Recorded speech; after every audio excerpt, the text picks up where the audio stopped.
By a newly constructed water wheel, a group of onlookers expresses their astonishment. A brown-haired man remarks that this is only the beginning, while a young blonde woman beside a well-dressed blonde man wonders what she is witnessing. Separately, a red-haired girl watches with tears welling in her eyes, questioning the very nature of the boy responsible. The boy in question, a young child with bright green eyes and blonde hair, holds a book and smiles with unwavering resolve. He makes a silent vow that this time, for sure, things will be different. His goal is clear and absolute.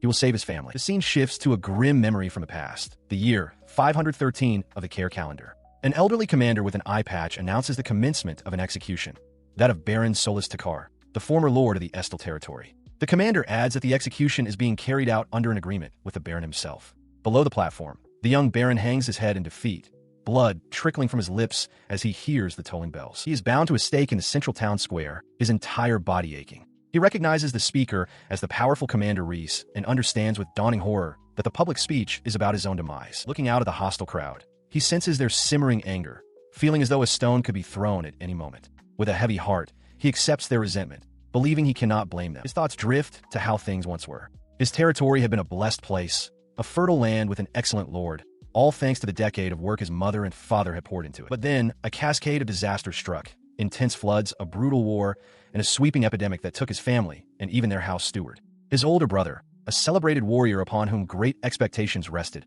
also fell. He was the only one left, a young man lacking in everything. He was acutely aware of the commoner's resentment, hearing the whispers that called him an incompetent lord with no real authority. The unending calamities led to a great famine, weakening them until a neighboring country launched a large-scale invasion. After their inevitable defeat, he realized the only option left was to make a trade. In exchange for the lives of his people and their land, he offered his own life, along with the small amount of wealth he had managed to save. This was his final act as their lord. He closed his eyes, accepting his fate. With this act, he hoped his people's lives would return to normal, that they might find some peace of mind. With a final, weary sigh, he ignited the flames. But through the roar of the fire, a voice cried out his name. It was Anne. She pushed her way through the panicked crowd, her hood framing a desperate expression. He felt a wave of relief, realizing she had managed to escape the earlier attack safely. Her desperate rush was cut short. A heavy, splintered beam from the collapsing structure above plummeted downwards, striking her with immense force before she could reach him. His voice was a quiet murmur of despair amidst the chaos. He admonished her softly, telling her she shouldn't have done that. Tears streamed down his face as he looked at her fallen form, urging her to stand back from the danger. From the ground, and looked up, bloodied but resolute, and thanked him for supporting her and her brother by giving them work in the Solis household. His expression hardened with sorrow. He looked down at the wreckage, acknowledging her words with a simple, pained statement.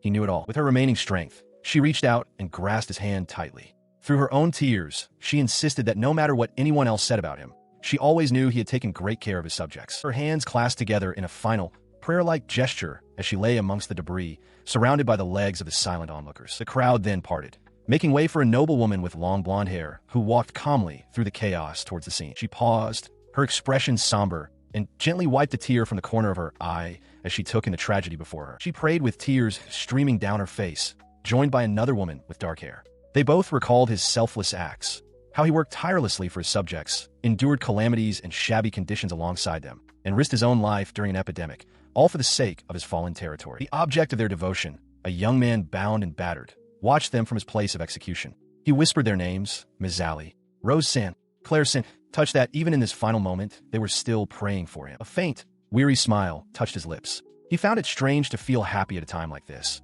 but he admitted to himself that he never realized he was so popular, especially with such beautiful women. His gaze then lifted past them, widening in astonishment. It wasn't just the two of them. A large crowd of his subjects had gathered, all with their hands clasped, praying for his salvation. Everyone, he murmured in disbelief. In that instant, a blinding light erupted around him. He coughed as smoke filled his lungs, obscuring his vision. Realizing this was the end, he closed his eyes and offered a final, silent apology.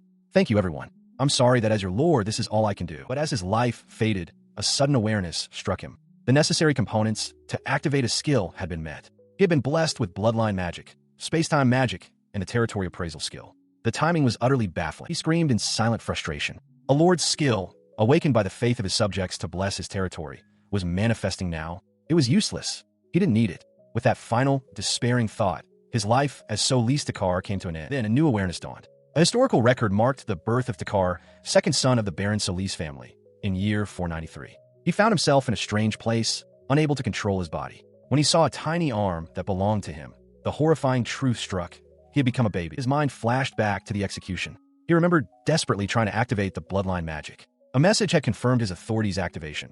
By using space-time magic, his skills and information were compiled into the history of Baron Solis, and his soul would be transferred into that history as a new vessel. The implication became clear.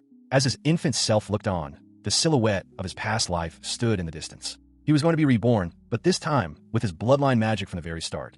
He tapped his finger, contemplating this strange new beginning. He clutched the heavy tome of his family's history, a profound realization washing over him. It had worked. The prayers of his people at the end of his life had truly borne fruit, granting him this second chance. The relief was so overwhelming that his infant body took over. A loud, undignified wail escaped him, tears streaming down his face. Despite the embarrassment, he felt a surge of gratitude. At least now, he would get to see everyone's faces again. His cries were answered by a gentle touch. A woman with long blonde hair lifted him into her arms, her voice soft as she asked what was wrong. Looking up at her, he recognized her instantly. It was his mother. She smiled, interpreting his tears as a sign of hunger and promising him some food. As she held him close, a painful memory surfaced from his past life. This woman, his mother, was only about 19 now, but he knew she was fated to die from an epidemic at the young age of 35. The word food suddenly struck him with its true, horrifying meaning for an infant. Breastfeeding. His mind, that of a man in his 50s, recoiled in panic. He protested internally, trying to convey that this was wrong, that he was not what he appeared to be. His silent struggle went unnoticed. His mother simply tilted her head, asking with gentle concern if he wasn't feeling hungry. He wanted to scream that hunger was not the issue here. His wails of protest echoed from the room, carrying across the sprawling grounds of the family estate. Ultimately, he could not win against the baby's instincts. As he fed, a mysterious feeling of guilt washed over him, and he found himself wondering what he had been so agitated about just moments before. A thought then corrected his earlier internal monologue. He wasn't an old man in his 50s. That was completely wrong. A memory flashed of his younger self, weary and bound. He had been executed when he was only 20 years old. With that stark realization, a strange feeling of discomfort began to creep in. His vision filled with a cascade of disjointed images, a pair of legs standing near a desk, a document titled Leave of Absence, a dark, empty room, a crowd of people. A profound sense of absence settled over him as he stared, wide-eyed, wondering what in the world he was seeing. His mind was flooded with disjointed images from a life that was not his own, yet felt painfully familiar. A man hunched over a hospital bed in grief, a frantic construction worker receiving terrible news over the phone, and the violent shatter of a vehicle's windshield. From the darkness of his infant consciousness, a single, clear thought emerged, cutting through the confusion. He remembered everything. The memories belonged to Nishida Takahiro, his identity from the life just before this one. He recalled the anguish of that man, who had finally felt that things were going well, only to have it all torn away. The weight of this recovered past brought fresh tears. He began to sob, consumed by the thought of the wife he'd left behind in that life. With no children or other relatives, she was now utterly alone. His crying was interrupted by a gentle voice. A hand reached out toward him as his new mother spoke, telling her little Takar not to cry. She pulled him into a warm embrace, reassuring him that she was right there. He looked up at her, his infant mind calling out to his mother. As he calmed in her arms, a man's voice joined hers. His father looked down at him with a gentle smile, remarking that crying was a waste of his good looks. The infant's eyes widened in recognition, a single word forming in his mind: father. His moment of peace was shattered as his older brother, Derek, suddenly pounced on him, stretching his cheeks playfully. His father called out in exasperation for Derek to stop. The boisterous interruption worked. Derek looked at his baby brother with delight, exclaiming that he had stopped crying. He smiles brightly, basking in the warmth and love of his new family. His profound joy stems from the precious moments shared with them. His mother holding him, his father watching over them, and his older brother, Derek, playing beside them. However, a dark premonition clouds his happiness. He knows about the tragic end this family is destined to meet. A chilling question haunts him. Is he fated to live through all that pain and despair again, to lose everything once more? His expression hardens with resolve. He refuses to let that happen. He is determined to stop the tragic history that befell the Baron's family in his previous life. He realizes he possesses two powerful weapons: the historical knowledge from his life as Baron Solis Takar, and the modern knowledge from his life as Nishida.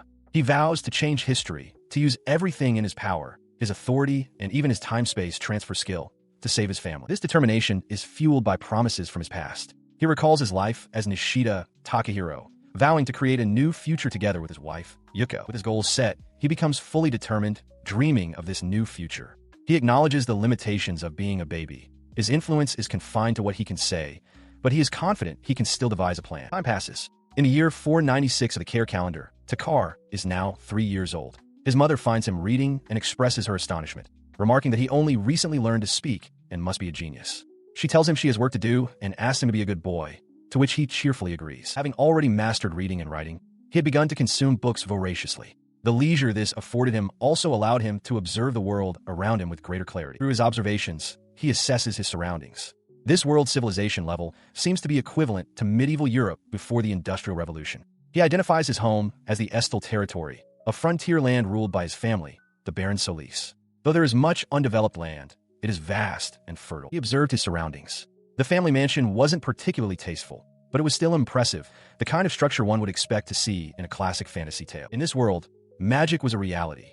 It served as the symbol of the ruling class, the nobility, and commanded immense respect. The power of the feudal lords was defined by two distinct forces, authority and bloodline magic. While the history of the barony of Solis was granted through the blessings of authority, his own reincarnation was a direct result of bloodline magic. He resolved to use not only the memories of Baron Solis, but also information from his other lives and various books he had studied. He had gathered a considerable amount of knowledge and began to organize it, starting with the 5 great calamities. He grimaced at the thought. There was little to say except that his family had been struck by one devastating blow after another. It was a truly difficult history to confront. His intense focus was shattered as his toddler's body gave way, and he tumbled over. He wondered aloud how they were supposed to protect themselves from the weather and outside invasions. His mother and the maids, however, found his clumsy pose utterly adorable, squealing with delight at the cute sight. Despite such interruptions, he knew he had to gather intelligence on the neighboring empire. The first calamity was the flood in the year 501, followed by an invasion of the Estbow territory led by the so-called invincible General Weiss,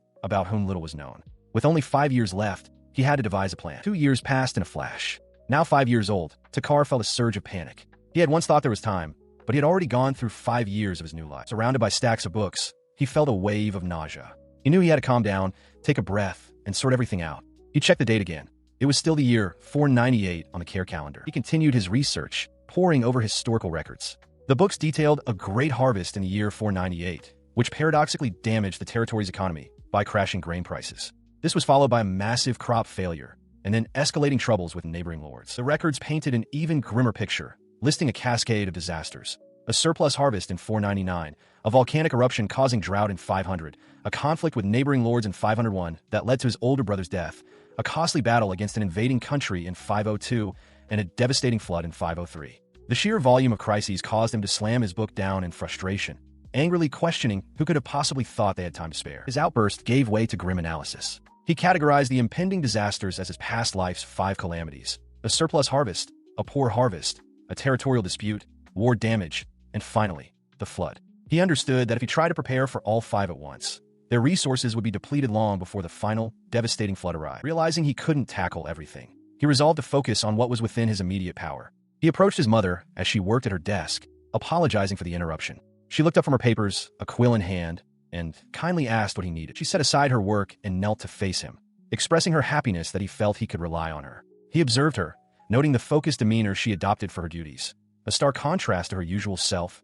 yet one that commanded respect. Clasping his hands, he began to explain the favor he wished to ask. He explained that a project of his was not progressing as he'd hoped. Having heard of the amazing craftsmen in Estbow, he wanted to consult with them directly. His mother listened with a warm, encouraging smile, simply remarking on how cute her son was. He pressed his case, formally asking for permission to leave the estate and visit the workshops. Internally, he felt a pang of shame for having to manipulate the situation, but his determination to avert the future left him with no other option. To his relief, his mother readily agreed, telling him to leave the preparations to her. A few days later, his permission was granted, but it came with 2 conditions. His father stood beside his mother, sternly instructing him to behave as a proper noble. The boy readily affirmed that he would. As for the second condition, a hooded maid suddenly rushed towards him, calling his name with urgency. Her eyes were wide as she declared that she knew everything. The maid was Anne, and she was to be his escort. She stood before him, hands clasped formally, her expression resolute. In the city of Est, the largest in the Estbow territory at the southern end of the Care Kingdom,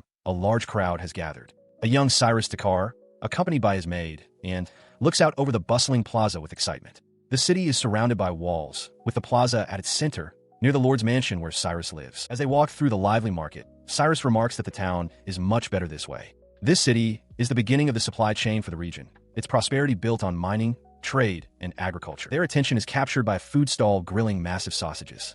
Cyrus exclaims how incredibly good they look, while Anne, drooling slightly, addresses him as Takar-sama. He turns to his silent companion, noticing her reaction. He asks her what's wrong and invites her to eat with him. Cyrus internally reflects that the commoner's blood of his past life Nishida can't help but boil with excitement, remembering he was a very good eater.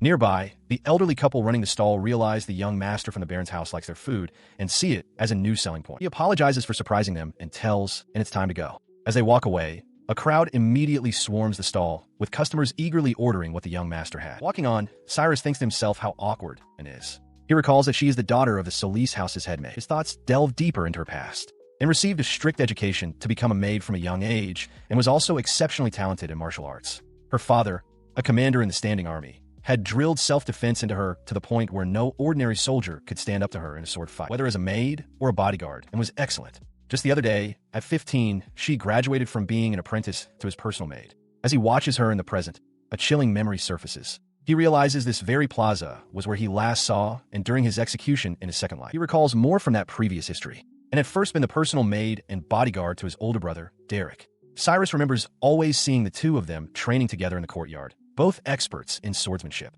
But 3 years later, his brother lost his life on the Crossed Trail, and it was only after Derek's death that and was assigned to serve him. He recalled N's past. At the age of 30, she had taken her mother's place as headmaid, after her mother also passed away from the same cause as the person she had served. Having lost two people she cared for one after the other, she had fallen into despair. Her voice pulled him from his thoughts, asking if something was the matter. Startled, he quickly dismissed her concern, exclaiming that it was nothing and that they should go. She simply agreed. As they walked on, his gaze settled on her. He saw the dignified, quiet, and beautiful red-haired maid at his side. He admitted to himself that he hadn't gotten along with her very well when she first started serving him. Whenever he did something unbecoming of a noble, she would scold him with an indifferent but sharp tongue, a dynamic he found difficult to explain. He recalled her once telling him that even if he didn't act as a noble should, the people of the territory still viewed him favorably for being so approachable. It was because of his own unbecoming behavior he realized that he had started calling her Ice Lady, and he offered a silent apology for the nickname. He trusted her, of course, but she still intimidated him a bit. With that in mind, he resolved to be on his best behavior at the workshop. Certain his parents would have thought the same if, and were watching him. Upon arriving, they were met by the workshop manager, Geld. The large, muscular man stood with his arms crossed, stating firmly that this was no place for the young master of a noble family. Cyrus and looked up at his imposing figure. The manager's sternness didn't deter him. Cyrus laughed cheerfully and introduced himself as Takar, explaining he was there to learn, not to cause trouble. Surprised, Geld relented, granting them permission to look around as long as they didn't get in the way. Cyrus privately mused that Geld seemed like the type to be managed by his wife at home. As they stepped inside, the sharp snap of wood breaking cut through the air. A craftsman was furiously yelling at an apprentice, demanding a redo and declaring the piece unfit for a customer. The sudden outburst startled both Cyrus and Anne. He cheerfully dismissed Anne's concerns about the tense workshop, assuring her that it was okay. While his maid looked on in confusion, he internally acknowledged that the hostile atmosphere didn't affect him in the slightest. His nonchalance was rooted in a familiar feeling from his past life, the oppressive environment of a toxic company. He recalled a manager shouting that the answer was always yes, a memory he wasn't happy with but had grown accustomed to. The next day, Geld, the workshop manager, watched Cyrus return. He was struck by the boy's complete lack of fear, wondering to himself just what kind of young master could remain so unfazed by the workshop's intimidating air. He was surprised the boy was back, realizing it meant he must have gotten permission from his stern guardian.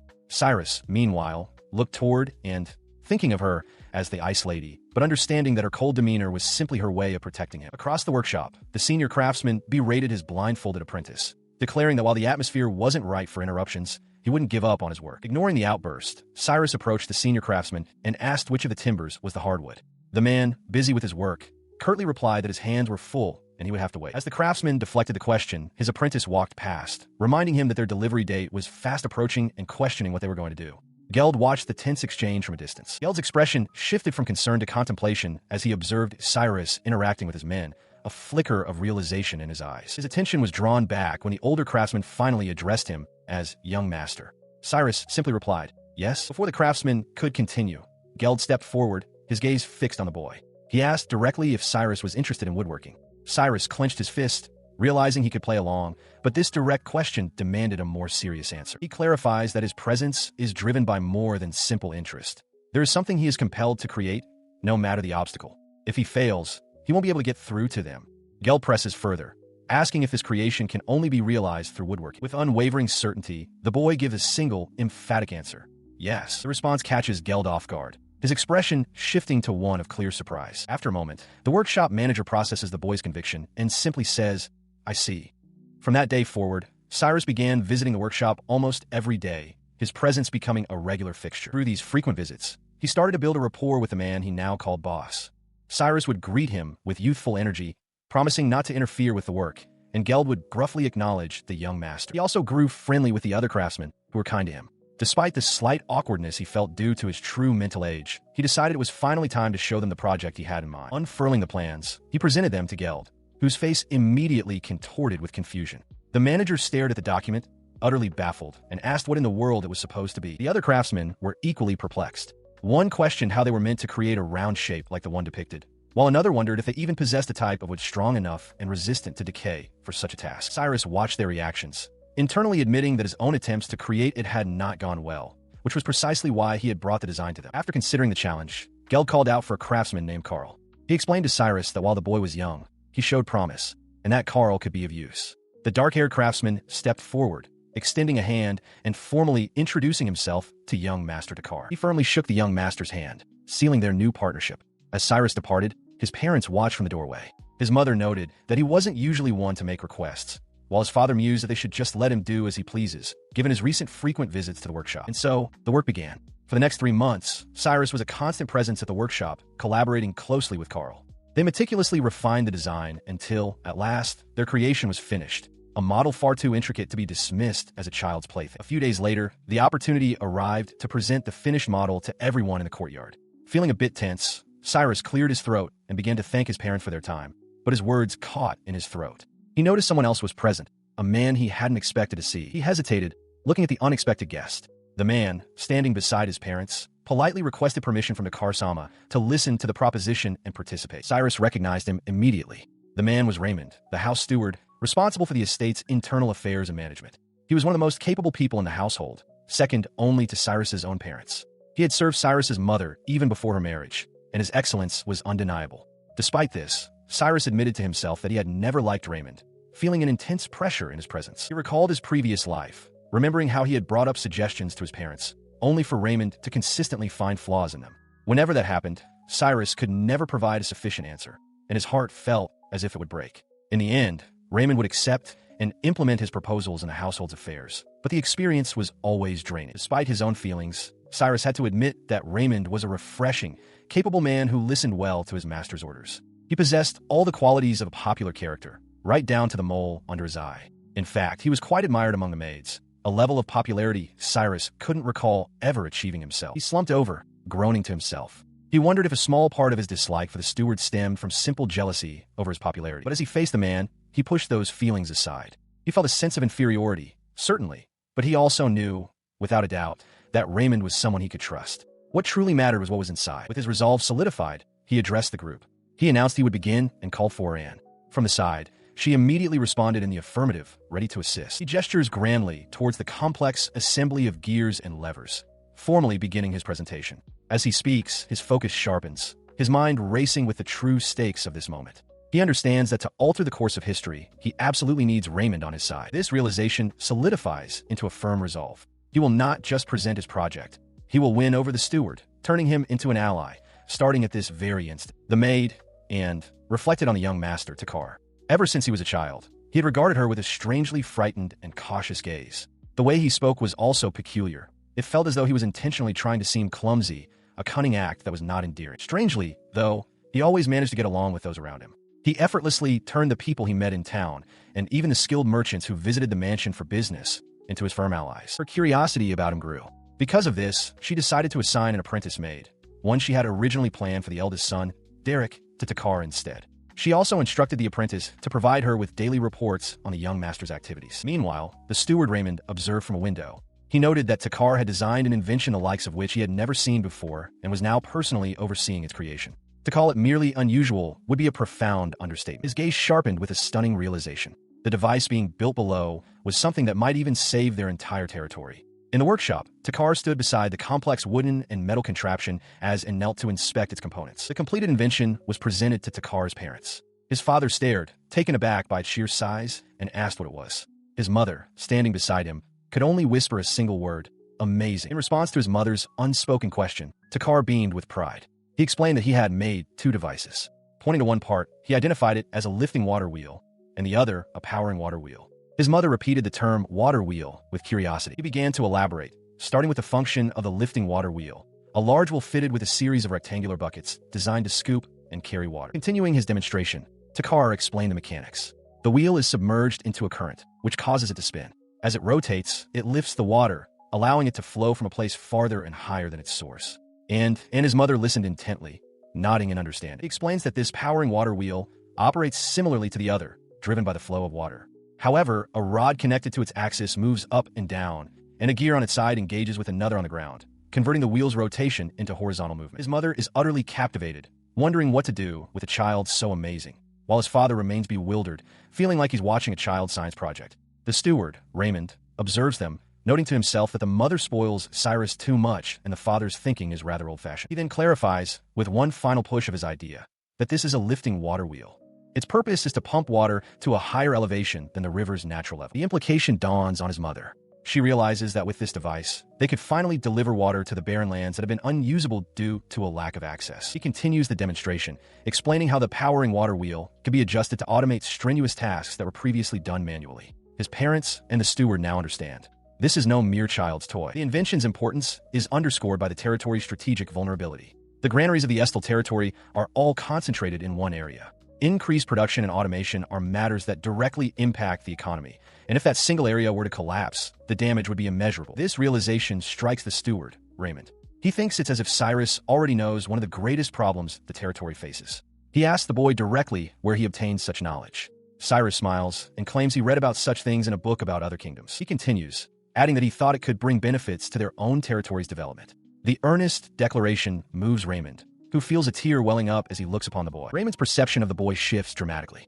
He understands that this isn't driven by childlike curiosity or the thrill of a challenge. It seems as if Cyrus knows the dangers they face and is doing everything he can to avoid them. He concludes that, unbeknownst to everyone else, young Takar is carrying a great burden on his shoulders. At least, that is how it appears to him. The steward, Raymond, solidified his resolve. He acknowledged that Cyrus was still just a child, with limits to what he could accomplish alone. There would inevitably be times when other adults wouldn't take him seriously. In those moments, Raymond decided it would be his duty to support the young master from the shadows. As he began to speak, Cyrus turned to him with a look of surprise, asking about the matter at hand. He hesitated for a moment before a bright, relieved smile spread across his face. He thanked Raymond profusely. Cyrus then declared that they should proceed, but also conduct a detailed safety review and increase production, realizing they were all about to get very busy. Raymond simply smiled back, affirming his agreement with a quiet, "Yes," to Takar-sama. With Raymond's strong support, the project moved forward at an incredible pace. They began inspecting the installation site the very next day. Soon, a huge order for water wheels was placed at the workshop,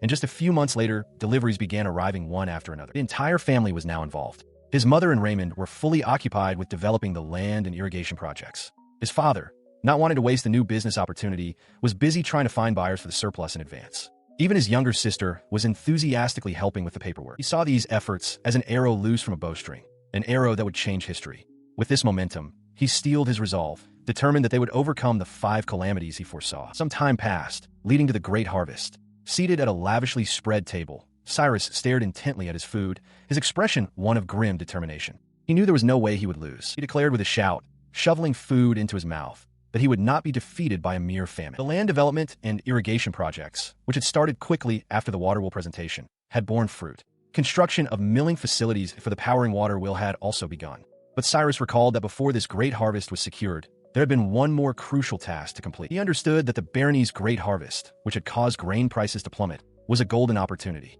His goal was not just to prepare for the next bad harvest, but to stockpile as much as possible, creating a financial buffer to withstand the future disasters he foresaw by buying low and selling high. To do that, however, he needed a valid reason to purchase such a large quantity of wheat. He realized he would have to introduce a new product to the market. His solution was a preserved food made from wheat, dried noodles. He envisioned a product that could be stored for an extended period and cooked easily with just hot water. With this idea in mind, he made his way to the kitchen of the Baron Solis' house. He peeked around a corner, cheerfully greeting the head chef, Miguel San. The large, muscular man turned from the pot he was stirring and acknowledged the boy, asking if he was back again. Miguel was a former soldier who had fought alongside Cyrus's father in the army. Despite the scarcity of ingredients on the battlefield, he had a specialty for cooking delicious meals.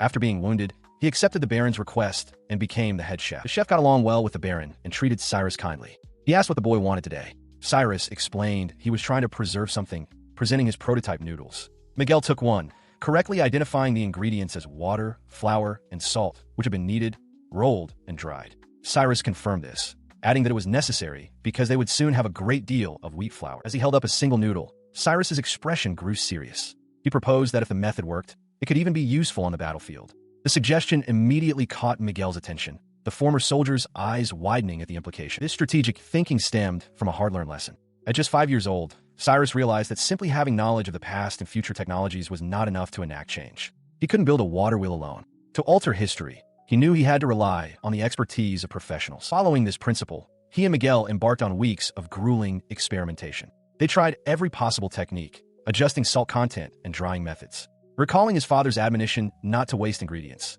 Cyrus had to eat every failed batch, a tough ordeal. After countless trials, he finally tasted a successful one, his face lighting up with satisfaction.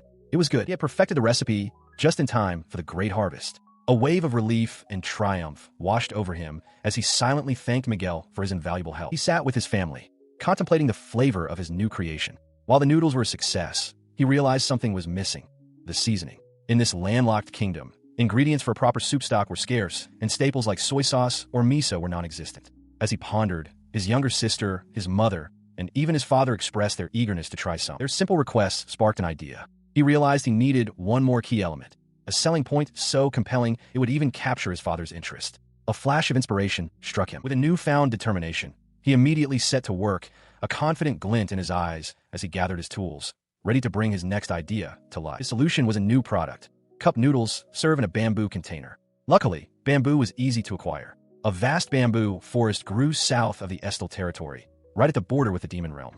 Because people believed the fast-spreading plant expanded monster habitats, they cut it down regularly, making the demand low and the supply plentiful. This ominous reputation made it the perfect, overlooked resource for cooking and storage. The preparation method was straightforward. A section of bamboo was cut and hollowed out, then stuffed with the dried noodles. After adding water and a measure of Miguel's special seasonings, it was heated over a fire. The result was a delicious, aromatic soup. The concept reminded him of drawing a paper fortune. But despite the successful creation of the cup noodles, he was overcome with frustration. He lamented a careless mistake that had forced him to rely on Miguel for help, a flaw in his otherwise perfect plan. He looked over the rows of finished bamboo cups, his confidence returning. He now had his selling point. He would present these amakuji dried noodles to his father as both a new product and a stockpile for disasters. He was certain his father would be impressed. As he picked one up to admire it, a strange clatter from within caught his attention. Something was wrong. It was all moldy. The realization struck him with dizzying force.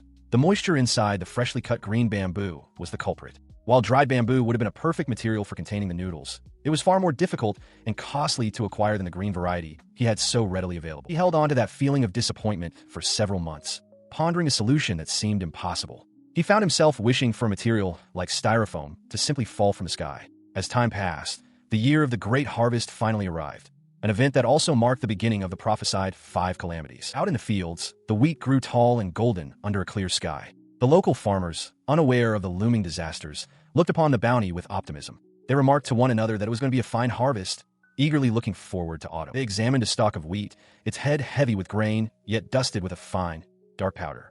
The older farmer identified it as volcanic ash from Griffonia, while his companion expressed a hope that the situation would not worsen. From a window, a 6-year-old Takar watched the same ash fall, his hand pressed against the glass. He understood the sight was an ominous one. He had, in fact, been waiting for this very event, an ashfall caused by a volcanic eruption in the neighboring Griffonia Empire. His planning was interrupted by Anne, who informed him that it was nearly time for the proposal meeting. He thanked her, his mind set on using the ashfall as an opportunity. He believed a sense of crisis was necessary for his plans to succeed, and added that according to the barony's history, the ashfall wouldn't last long or cause any direct damage. But the historical records also foretold a dangerous pattern.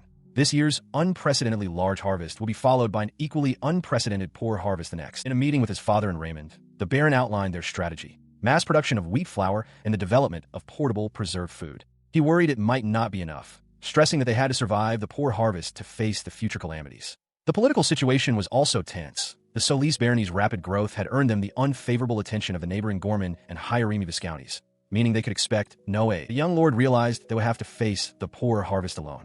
Their only friendly neighbor, the Forna barony, was embroiled in a constant war against Griffonia in the south and could not provide any support. He entered the Solis barony's assembly room, a bead of sweat tracing a path down his temple. The weight of the situation was palpable as he faced the council. He found the atmosphere far more nerve-wracking than his presentation on the water wheel. The thought struck him with full force. At only 6 years old, he already had a say in the territory's affairs. He knew that the barony's current affluence was a recent development, built entirely on his parents' efforts. When his father had first received the land, it was an undeveloped territory with no specialized fields, comprised of only a few small, scattered villages. Cyrus reflected on his parents' formidable abilities, the foundation of the Solis barony's prosperity. His father, a space-time mage, possessed spatial storage capable of holding vast quantities of goods. His mother, an earth mage, could appraise land and develop it with unmatched skill. Together, they formed a virtuous cycle. She would find and develop farmland and mines, and he would use trade to increase their assets, a synergy that elevated their territory beyond even higher-ranking Viscounties. He then approached his father, congratulating him on the great harvest that pleased all their subjects. Internally, however, the young heir wondered if these amazing people, who had developed the territory in a single generation, would accept his proposal. The Baron, however, was already distressed, clutching his head as he contemplated the very problem Cyrus was about to address. A great harvest was a double-edged sword. Cyrus explained the economic principle. Farmers pay taxes with their grain, secure seeds and food for the next year, and sell the excess. But in this world, taxes were determined by land size, not yield. Therefore, a good harvest meant the farmer's share increased, but the resulting glut of grain would cause prices to plummet, paradoxically decreasing their earnings. In response to this very problem, Cyrus formally presented his document. He declared his belief that this great harvest could be a boon, and that his proposal would address the issues arising from the abundance. He framed it as an opportunity to use the Estel territory's power to implement countermeasures for any future problems. Intrigued, his father, the Baron, asked him to elaborate on the 3 things he wished to propose, while the steward Raymond listened intently. He began with his first proposal, addressing a dark-haired woman. He suggested that with grain prices dropping, it was the perfect time to acquire grain to produce and stockpile preserved food in the form of dried noodles. He noted that they were also developing ways to use these noodles on the battlefield. The woman held up a container of the noodles, clearly marked as being underdeveloped. His mother nodded in approval as Cyrus added a crucial point. This initiative would also serve as a means to employ farmers whose earnings had fallen short, thereby creating jobs. He perceived their approval, realizing that they had likely already considered this problem themselves. With renewed determination, he prepared to move on to his next point. He then announced his second proposal, the creation of a system called an evernormal granary. During times of good harvest, they would store the surplus grain to prepare for bad harvests. The system he proposed would have farmers sell their surplus grain to this evernormal granary at a stable, usual price. The barony would then sell off any excess. This would reduce the amount of grain flooding the market, preventing prices from falling and thus stabilizing the farmer's earnings. As Cyrus finished his explanation, Raymond, the steward, voiced his admiration for the interesting idea. Cyrus concluded that with this system, farmers' earnings would remain stable, matching the previous years, while the excess grain would be stored at no additional cost. Cyrus's father, the Baron, turned his attention from the window. He thanked Raymond for his assistance, conceding that the plan to foster loyalty among the populace didn't sound half bad. Cyrus, meanwhile, mentally celebrated the successful assist. He then announced that he was moving on to his third and final proposal, the very heart of matter. His family listened as he explained his theory, one he claimed to have supported with several books, that small-scale ashfall can be a precursor to a large volcanic eruption. The Baron considered the dire implication, a poor harvest. Cyrus elaborated that a large eruption in a neighboring country would inevitably damage their own crops. He framed this as an opportunity to stockpile grain while prices were low, preparing for speculation. Internally, he knew his theory was a stretch, but he couldn't reveal his true knowledge of the future. He could only insist that the odds were high. He confessed that he had worried about this for years and could find no other convincing reason for his premonitions. Even if a poor harvest didn't occur, he argued, commercializing their preserved food would still place their territory at the center of the industry. With all his conviction, he began to plead. Bowing deeply before the council, he made his final, desperate appeal for them to believe him. A soft voice broke the tense silence, calling his name, Takar. A quiet footstep sounded on the floor as she moved towards him. She swept him into an embrace, her voice a mix of affection and exasperation. "Geez, you really are," she began, holding her son tightly. Stunned, Cyrus could only stammer, "Mother." With a gentle smile, she reassured him, saying she could see how much thought he'd put into this. She promised that they would handle whatever came their way. She pulls her son into a tight, affectionate embrace. The tender moment is interrupted by Cyrus's father, who approaches with a confident smile. He announces that it appears their plans for the afternoon have changed and suggests they wrap things up. As he stands beside his father, Cyrus feels a sense of accomplishment, believing he has finally managed to show true filial piety. This success, however, triggers a flood of painful memories from his previous life. He recalls all the things he failed to do, how he kept running away until there was no return. He agonizes over the reason, wondering if it was because he felt inferior to his excellent family, or if he was simply too afraid to try his best. He clutches his shirt, tormented by the realization that despite receiving so much from them, he was never able to give anything in return and lost the chance to see them again. His life as Nishida Takahiro, he concludes, was no different. He delves deeper into that past. As Nishida Takahiro, he was an insignificant salaryman in Japan. He remembers being bullied as a child, always looking for others' approval. His hard work was stolen by a colleague, and his inability to express himself pushed him from the path to success. He became a middle-aged recluse, living at home. After he lost his job, his 20-year-old wife, Yuko, began working to support them. She would encourage him, sure he would become someone amazing one day, but he continued to rely on her kindness, taking a leap of faith away from a half-hearted job. The memory darkens. He could only curse himself when she woke from her coma. Seeing her look at him with such worry shattered him completely. Despite being nearly 50, he had finally resolved to push himself forward. But in a cruel twist of fate, he was the one who collapsed that time, leaving his wife behind. This pattern of failure haunts him. He was always afraid to take that first step, always continuing to run away without standing his ground. And when he would eventually look forward, it was always too late. He stood alone, engulfed by the shadows of his past. Within him, he carried the weight of 2 lives' worth of regrets, his own and Yuko's, and a desperate, shared wish to change the future. This realization hardened his resolve. He knew he could change, and he would do it one step at a time. As his determination solidified, the world moved on. It was now autumn in the Care calendar's 499th year, and the time for harvest was fast approaching. Across the land, fields of golden wheat stood ready, swaying gently in the breeze. In the Care calendar, year 499, the great harvest finally arrived. The wheat in this world matured a little later than in Cyrus's previous one. At first, the farmers were overjoyed by the unprecedentedly bountiful yield. However, this initial joy soon gave way to voices of concern regarding the inevitable decline in market prices. To address this, Raymond and Cyrus's mother took the initiative. She ordered the construction of evernormal granaries to calm the peasants, building one after another. Cyrus was pleased that they had believed him and made preparations, regardless of whether they had already been considering a similar plan. With these preparations in place, the inevitable occurred. Before long, the price of grain had tanked, just as it was written in the history of the barony of Solis. As the market reeled from the crash, Cyrus's father began his own maneuvers. They quickly bought the grain at prices above the current market rate. More powerful water wheels were installed, enabling the processing of dried noodles and providing work for farmers with reduced earnings. The mass production of preserved food progressed smoothly. He had been skeptical at first, but as soon as the second ashfall occurred, he recognized it as the perfect investment opportunity and committed fully, declaring that his time had come. His sudden burst of ambition did not go unnoticed. Peeking from behind a door, Cyrus and his sister observed their father, noting his good mood.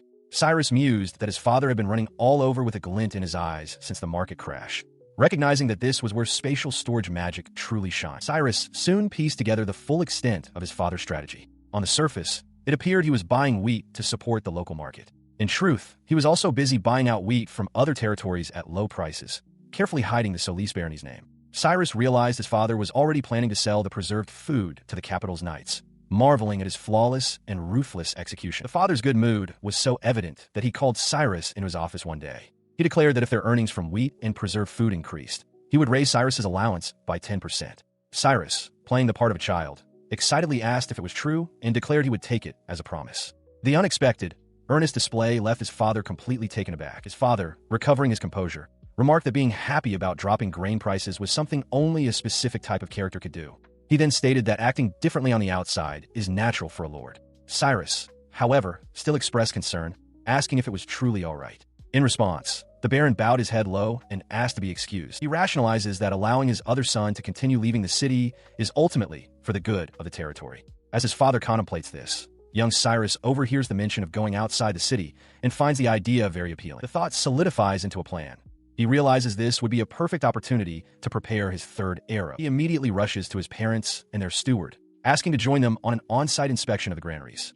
His mother is taken aback, pointing out that it's neither a suitable nor safe trip for the 6-year-old son of a lord. He pleads with them, insisting he truly wants to go. When his father asks for a reason, Cyrus explains his logic. Since he proposed the evernormal granary, he feels it's necessary to understand how the policy is truly affecting the people. He frames it as a crucial step in learning to manage the territory's internal affairs and support his older brother in the future. His father discusses the matter with Raymond, acknowledging the harsh truth that no matter the justification, their actions are still exploiting the farmer's fears. The steward, in turn, questions the urgency, asking why this visit must happen now. In response, Cyrus passionately declares that he needs to see for himself how the people view their actions. Internally, he congratulates himself on what he believes is a perfect, adult-sounding excuse, free of the childish affectations he usually employs. His confidence is immediately challenged by his mother, who leans in with a knowing smile and playfully questions if that is his real reason, causing him to falter. Her smile throws him into a panic. He internally questions what her expression means, wondering if his carefully crafted reason wasn't convincing enough. He scrambles to figure out what was lacking, the logic or the passion, while stammering for a response. He abandons his adult pretense and shouts his true desires. He wants to see the outside world and the lands of Estbow that his parents have developed. He complains that it's unfair that only his older brother gets to go. He is immediately embarrassed by his childish outburst, lamenting his slip-up despite his cumulative age of over 70 years.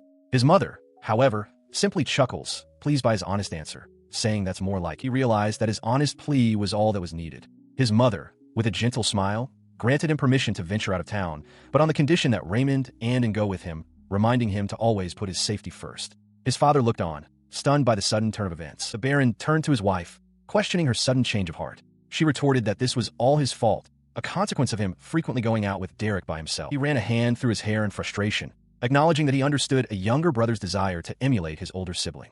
Still, he felt there was an unspoken meaning behind his wife's words. Her expression darkened, a chilling smile spreading across her face as she asked if he was unsatisfied with her permission. She issued a veiled threat, questioning what he thought would happen if he were to go against her. Cyrus, watching from the side, silently commended his father for making the correct decision. With the matter settled, his plan to join the inspection was a success. As they prepared to leave, his mother reminded him that even within their own territory, the world was not guaranteed to be safe from monsters and bandits. In her haste, she stumbled, calling out his name as she fell forward. Her concern only reinforced the reality of the situation. He sighed, realizing that due to his youth and status as the Lord's son, they had no choice but to increase the number of guards for his protection. He silently apologized for increasing their workload. The carriage door closed, and the journey began. His permission was limited. He could only accompany them to the 3 nearest villages and towns, all of which could be reached within a day. Even so, he was simply happy to be able to venture outside the city walls. Peeking out the carriage window with a wide, excited grin, he called out a cheerful farewell to his parents. Under the capable instruction of Raymond, all of the inspections proceeded smoothly. Though smoothly did not mean without incident. At the first village, he made a blunder while trying to explain his findings, pointing out with frustration that a granary built so low to the ground could be knocked down by a single flood. Thankfully, Raymond was able to properly convey his intentions to the people of the next village. He reflected on the day's events as they traveled. The final countermeasure against the bad harvest, his 3rd arrow, was already showing immediate results. He had discussed it with Raymond, and the inspection had concluded safely. He was confident that both Raymond and would keep his minor rampage at the village a secret from his parents. As they arrived home, he called out to his mother and father. He proudly holds up a large, freshly picked turnip, his eyes sparkling with excitement. It is late autumn in the year 499 of the care calendar, and he enthusiastically asks for everyone to look at his wonderful harvest. His parents, the Baron and Baroness, are left utterly speechless by their son's sudden agricultural passion. Wiping a bead of sweat from his brow, he explains his plan. To combat the looming food shortage, he has resorted to farming turnips in an unused plot of land on the mansion grounds. He muses that while they are typically used for animal feed in this world, it's a waste, and jokes to his sister, Krisha, that they might soon add Farmer Baron to their family's titles. He elaborates on the turnip's virtues, noting how easy they are to grow and that even their leaves are edible. He recalls that a famous military strategist from his past life, Zhuge Liang, used them to feed his troops. His first step, he explains, was to have Raymond investigate the cultivation conditions in the areas they had previously visited, learning from the locals. His plan was multifaceted. He had asked his father to use his merchant contacts to acquire turnip seeds and the vegetables themselves, making sure the request went through his mother first. Then he tasked the head chef, Miguel, with creating delicious new recipes, which now cover his desk. Now, he works diligently at his desk, compiling all the information he has gathered. His goal is to distribute this knowledge along with the seeds throughout the territory, providing a defense against future poor harvests. Beyond the research, he also tested the cultivation methods himself, tumbling into the dirt in the process. As he lay there and appeared, she gently wiped the dirt from his face, her closeness causing his heart to pound as he thinks that his guard is far too good at her job. He had been prepared for a reprimand, but to his surprise, and was cooperative and even helped him with the gardening. As she works, he spots his older brother, Derek, in the distance and calls out, asking if he would like to join them in harvesting. His brother simply replies that he's fine, turning away. Cyrus acknowledges that his dirt-covered appearance isn't very welcoming. Looking at his soiled hands, he feels he has done all he can. He stands resolutely over his pile of harvested turnips, now prepared for any bad harvest that might strike the land. A year later, in the spring of 500, an omen of destruction appears. The mountain god Graphonia unleashes its anger, and a dark arm of rage crosses the border, blanketing the southern Care Kingdom. In the town of Est, under these perpetually dark clouds and relentless rain, a young boy asks his mother if the sky will always be black. Holding a sleeping infant, she reassures him that it will be all right, placing her faith in the Lord's blessings to save their people. It would be a month before the overcast sky finally returned to its blue hue. His mother, however, did not overlook the slivers of concern that followed the initial relief. After the month of ceaseless rain, the people rejoiced to see the long-awaited sunlight. But from then on, rain never fell again. A creeping unease began to settle in as they realized that at this rate, all of their crops would die. She immediately sprang into action, recognizing the omen of a bad harvest she had been warned about. She commanded all lifting water wheels to be run and the water gates open to send out as much water as possible. She gave specific instructions to adjust the gates so that even the tiniest flow from the river would be diverted into the irrigation channels, while cautioning that they must not let the river dry up, as other people also relied on. She then turned to her steward, Raymond, acknowledging the strain their actions would place on their resources. She instructed him to continue gathering information on the other territories, no matter how seemingly unrelated, to stay ahead of any further developments. Raymond confirmed her orders. With her commands issued, her expression hardened with resolve. She knew that, for now, they simply had to do what was necessary. Back in the present, Cyrus recalled his mother's swift response. Her immediate orders were carried out, and the farmers whose lands received water began to cheer. Furthermore, she and Raymond had sent an announcement throughout the territory reducing tax burdens and redistributing grain from the evernormal granary, which had successfully eased the people's minds. He received confirmation that the measures were indeed going well. He spoke with Raymond, who reported that some farmers were managing by cutting back on their living expenses. The steward assured him that while they couldn't let their guard down, they still had leeway with their stockpile and finances. Hearing this, Cyrus asked with hope in his voice if this meant they would truly get through the crisis. The boy felt a wave of relief. He had believed things were going well based on the scraps of information he'd gathered, but he had felt uneasy until this moment. With a deep sense of gratitude, he realized they had truly gotten through it. Elsewhere, his father expressed the same sentiment. He confirmed that the plan to cultivate turnips was proceeding smoothly, and they would get through the winter without any problems, giving Cyrus the credit. He elaborated that they had not only overcome the famine and the decline in earnings, but had actually made a huge profit and gained a sizable amount of wealth by providing food to neighboring territories. Returning to his room after the meeting, Cyrus reflected on their success. With the bad harvest averted, only 2 of the 5 calamities remained. He reviewed a timeline of future disasters: a volcanic eruption in year 500, a border conflict in year 501, and the Orgy River flooding in year 503. He concluded that the most urgent matter was now the border conflict, which would bring loss of soldiers and a heavy financial burden in just over a year. He let out a yawn, the exhaustion from preventing the crisis finally catching up to him. He decided to take it easy for the rest of the day, musing on the irony of dying from overwork only to be reincarnated and nearly do it again. As he walked down the hall, a voice suddenly reached him from his father's office. He listened from outside the door, finally understanding his father's strange behavior. The man was lamenting being called Turnip Baron. A wave of guilt washed over the boy, but he quickly pushed it aside, deciding it wasn't truly his fault. Probably. His internal turmoil went unnoticed. In his room at the end of Care calendar year 500, 2 maids observed him striking a dramatic pose. One wondered if he was worried about his studies, while the other guessed it was diplomatic issues. The second maid then apologized to her colleague, remarking that his current state wasn't cute at all, as Cyrus internally screamed about the unfolding situation. But the source of his worry was the conversation he was still overhearing. His father explained that in the past, their relations with the Gorman Viscountcy to the west had deteriorated due to disagreements over high grain prices during a poor harvest. Now, however, their territory could support itself and even offer grain at low prices, which should have resolved any conflict. He continued, his voice hardening. Their offer of turnips, however, had backfired. The steward representing the Gorman Viscountcy rejected the aid, calling it a disgraceful act for a noble to take advantage of a natural disaster and speculate on food. The steward, Raymond, then added to the grim report. The Hieremi Viscountcy to the east had lodged similar complaints. To make matters worse, Gorman, being upstream, was complaining about their territory's water rights during the drought. As he listened, Cyrus recalled a passage from a book, Care Calendar, year 506. The Solis family's revered young swordsman of light will fall to his allies' schemes and be left alone. The words from the history of Baron Solis echoed in his mind. He had only 5 years left until he lost his first family member. He thought of his older brother, Derek, a powerful swordsman. Had he not been betrayed by his own allies, the enemy would have surely lost their lives against his strength. He knew what failure to resolve this conflict would mean. By early winter of Care, calendar year 501, the food problems in both the Estel and Hieremi territories would reach their peak. Refugees would abandon their lands, flooding the towns and filling the air with cries of resentment as starvation took hold. The thought of this future filled him with a cold fury. Despite the looming crisis, Viscount Gorman's attitude remained unchanged, leaving his parents and even Raymond at their wits' end. An aggressive thought surfaced. Perhaps they should just crush the Gorman Viscountcy, but he quickly suppressed it. A month passed, and the situation only worsened. Walking through the estate, Cyrus glanced out a window, confirming his fears.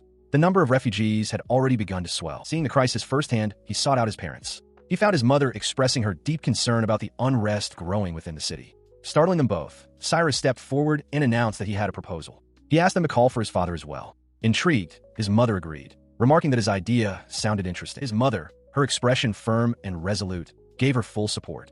She urged them to proceed with his plan without hesitation. Sometime later, in the town of Est, a lone figure in a dark, hooded cloak entered a derelict building. He knelt amidst the debris, the weight of his journey evident in his posture. He observed the people outside, reflecting on the unforeseen consequences of his actions. By altering the course of history, new events were now unfolding. The territory was accepting refugees, a direct result of the matter concerning the two viscounts. He recalled being reminded of this fact, though at the time, he had no inkling of the true implications. He now understood with grim certainty. The man known as Commander Weiss realized that the most dire fate imaginable was waiting for him just ahead. Steeling himself, he resolved to think and to press onward. In a well-appointed room within a large estate, a young boy with light hair sits at a desk piled with books. He is Solis von Takir, the second son of Baron Solis, who governs a remote territory south of the Care Kingdom. He reveals a profound secret. He is currently living his third life. This revelation is followed by flashes of his pasts. His first life was as Nishida Takahiro, a salaryman in Japan, which ended in tragedy when he overworked himself to death, leaving his wife behind. His second life was as Takir, the second son of the Solis family. That life was fraught with calamity, losing his siblings and family before being defeated in war and executed, or so he believed. The memory of his first death surfaces the moment he collapsed from exhaustion. Following that, a sorrowful image of his wife appears in his mind as he recalls leaving her behind. The scene shifts to the present, in the Care calendar year 501. The boy, now identified as 8-year-old Takar, stretches triumphantly at his desk, joyfully announcing that he has finished his assignments for the day. Having completed his studies, he grabs his formal jacket and quickly makes his way down the stairs, eager for an outing. As he walks through the corridor, a maid with short, dark hair notices him. He confirms he is going out, and she immediately states that she will accompany him. She moves to help him with his jacket, insisting that as his attendant, it is her duty. Takar, however, waves her off good-naturedly, telling her it's fine as he puts the jacket on himself. Just as he finishes, a hand grabs him from behind. An older boy with longer blonde hair, identified as Solis von Derek, the eldest son, playfully puts him in a headlock. Derek teases him, calling him Mr. Prodigy, and asking if he's going out again after already finishing his assignments. Takar cries out for his older brother. Despite his brother's teasing tone, Takar understands the underlying sentiment. He internally complains that Derek is too good at everything and should consider his position as the younger brother, while Derek seems to genuinely agree with the prodigy assessment. He recalled his brother's history with a mix of awe and dread. In his previous life, Derek had shown an amazing talent for the sword at 13 and led his first campaign at 14. By 16, his military achievements, skill, and fame had made even neighboring kingdoms wary. Cyrus had lost count of how many times he felt defeated when compared to him. His intense gaze prompted Derek to ask why he was staring so intently. Internally, Cyrus affirmed that this was one of the futures he absolutely had to change. He knew that if history remained unaltered, this older brother of his would die in battle in 5 years. Derek, misinterpreting the look, playfully ruffled his hair, asking if it was another one of his secrets. Flustered, Cyrus insisted it was nothing. Breaking free, he dashed away, promising to bring back something tasty from the market stalls.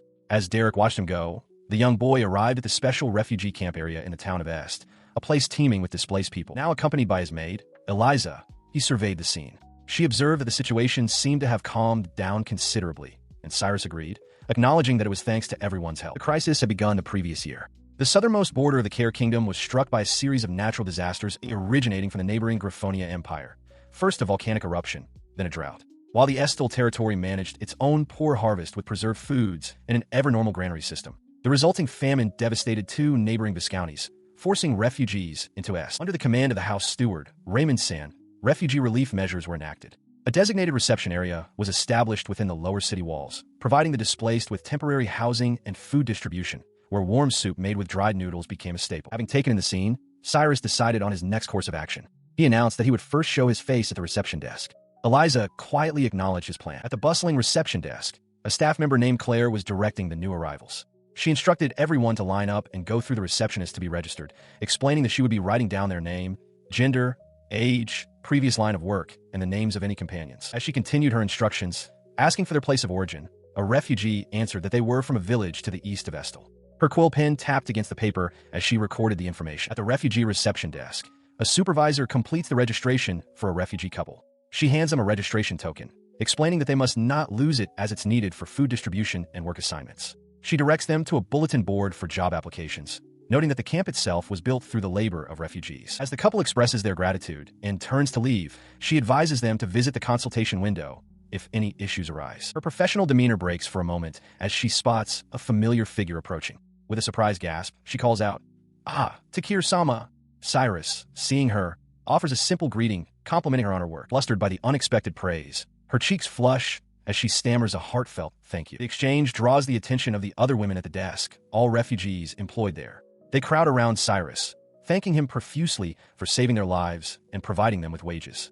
As they wonder aloud how they could ever repay him, Cyrus looks around, startled, realizing his identity as the Solis Bernice child prodigy is known. This, he thinks, is a troubling development. The supervisor quickly steps in, chiding the women for gathering and reminding them that the best way to repay their benefactor is by working diligently. As one of the women bows low in apology, Cyrus quietly apologizes for the commotion. She turns to Cyrus and apologizes, admitting that his status and his proposals have been widely discussed. Cyrus laughs it off, confessing that he now regrets going overboard. Later, while walking with her and the blonde noblewoman, Cyrus asks if everything is proceeding smoothly at the reception desk. The supervisor reports that it is, adding that even the newly hired refugees are learning fast and the number of tasks they complete daily keeps increasing. Her professional tone softens as she expresses her gratitude. She explains that the refugees are deeply thankful for the warm meals and work. She then reveals that she grew up in an orphanage, making the trust placed in her feel especially significant. Overcome with emotion, she apologizes for the personal tangent,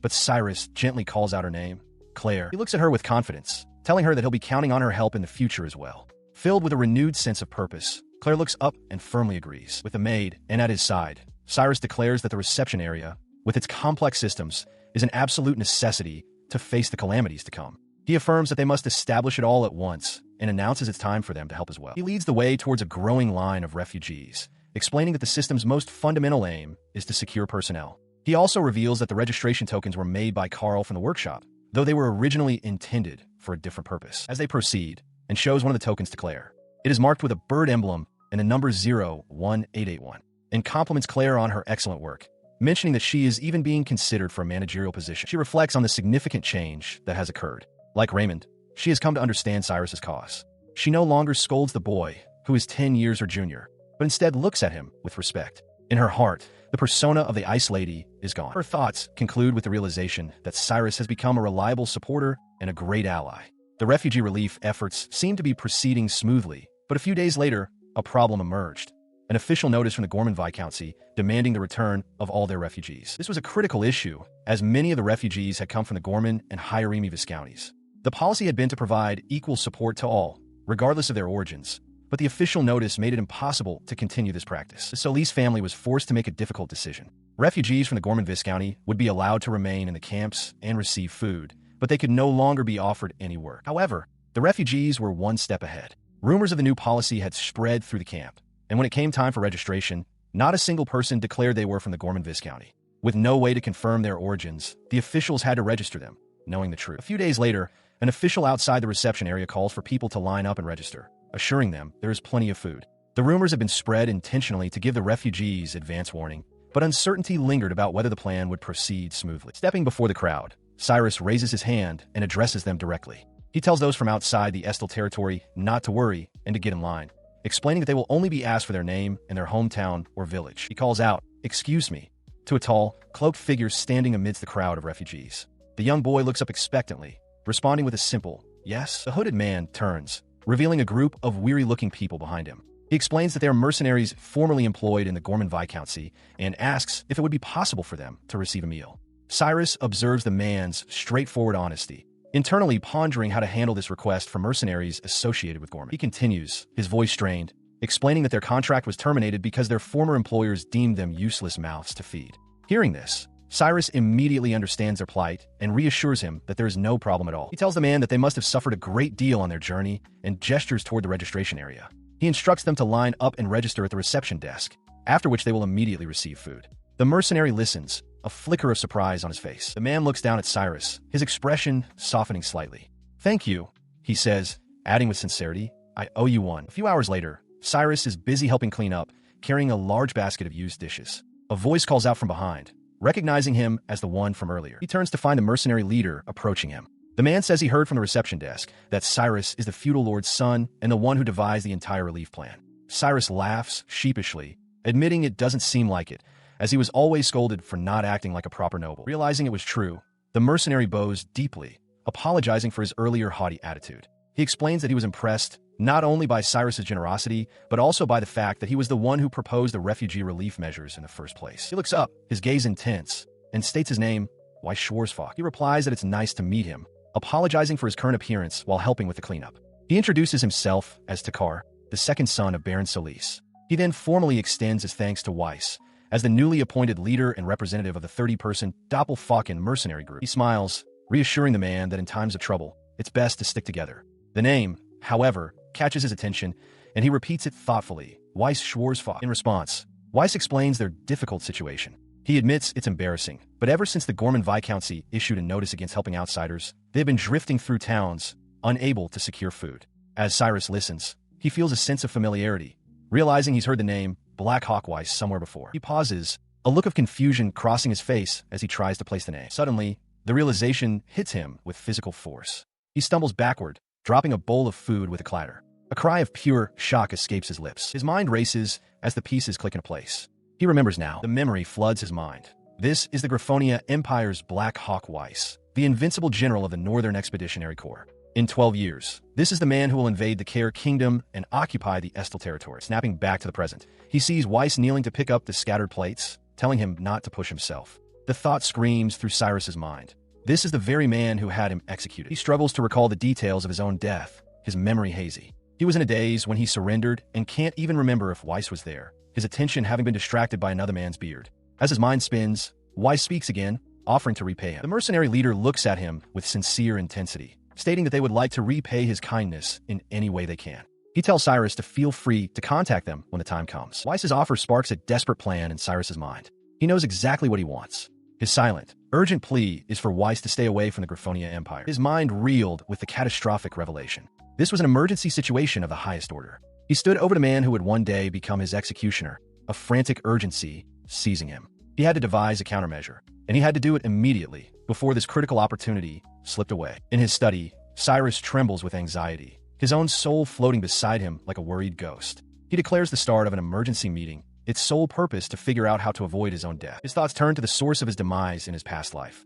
Commander Weiss Schwarzfach, the Griffonia Empire's young and invincible general. Known as the Black Falcon, Weiss was a genius in both politics and war who appeared suddenly, securing the throne for the third prince and knowing no defeat. The memory of that history becomes clearer. In the year 513 of the Care Kingdom, a 20-year-old Takir received an imperial command from the newly crowned emperor to invade. He knew the shortest route was through the T-Gun settlement and resolved to fulfill his duty as a noble, despite having limited forces. As he prepared, a soldier burst in with a frantic report. A massive army of over 50,000 was advancing from the Demon Realm. Takir was stunned, as the Empire's forces should have numbered only 30,000. It was a flanking maneuver by Weiss, who had secretly marched his troops through the perilous realm to deceive both armies. He recalled intercepting them with a small force to buy time for his people to escape, but they were inevitably defeated. General Weiss had offered to accept his surrender, guaranteeing the lives of his subjects in exchange for his land and his life.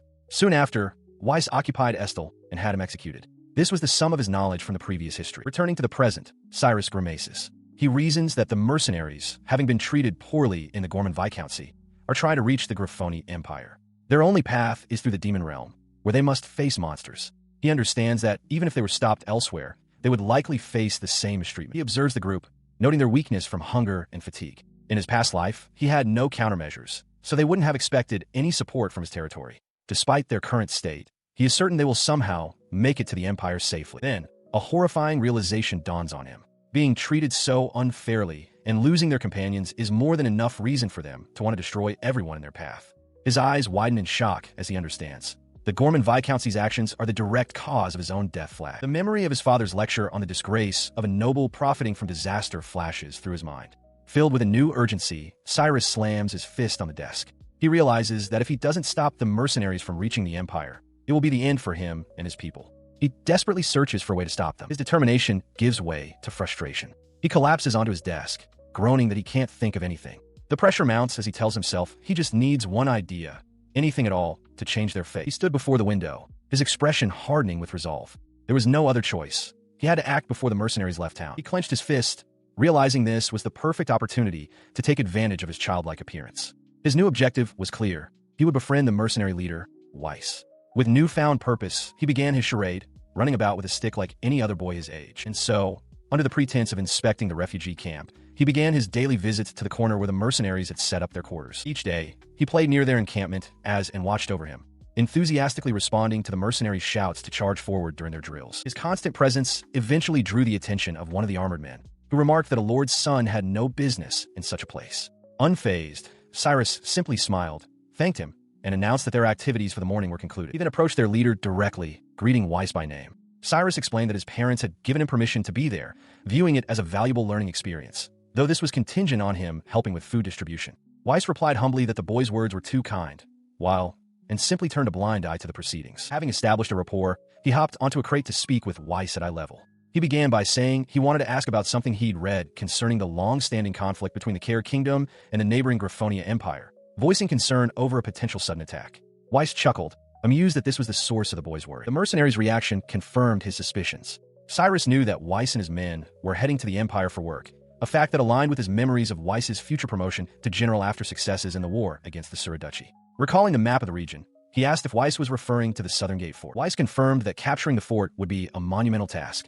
He explained that even as an imperial general, invading the kingdom would be incredibly difficult due to the 30,000-strong Knight Order, the kingdom's finest, and the numerous other forts that would make maintaining supply lines a nightmare.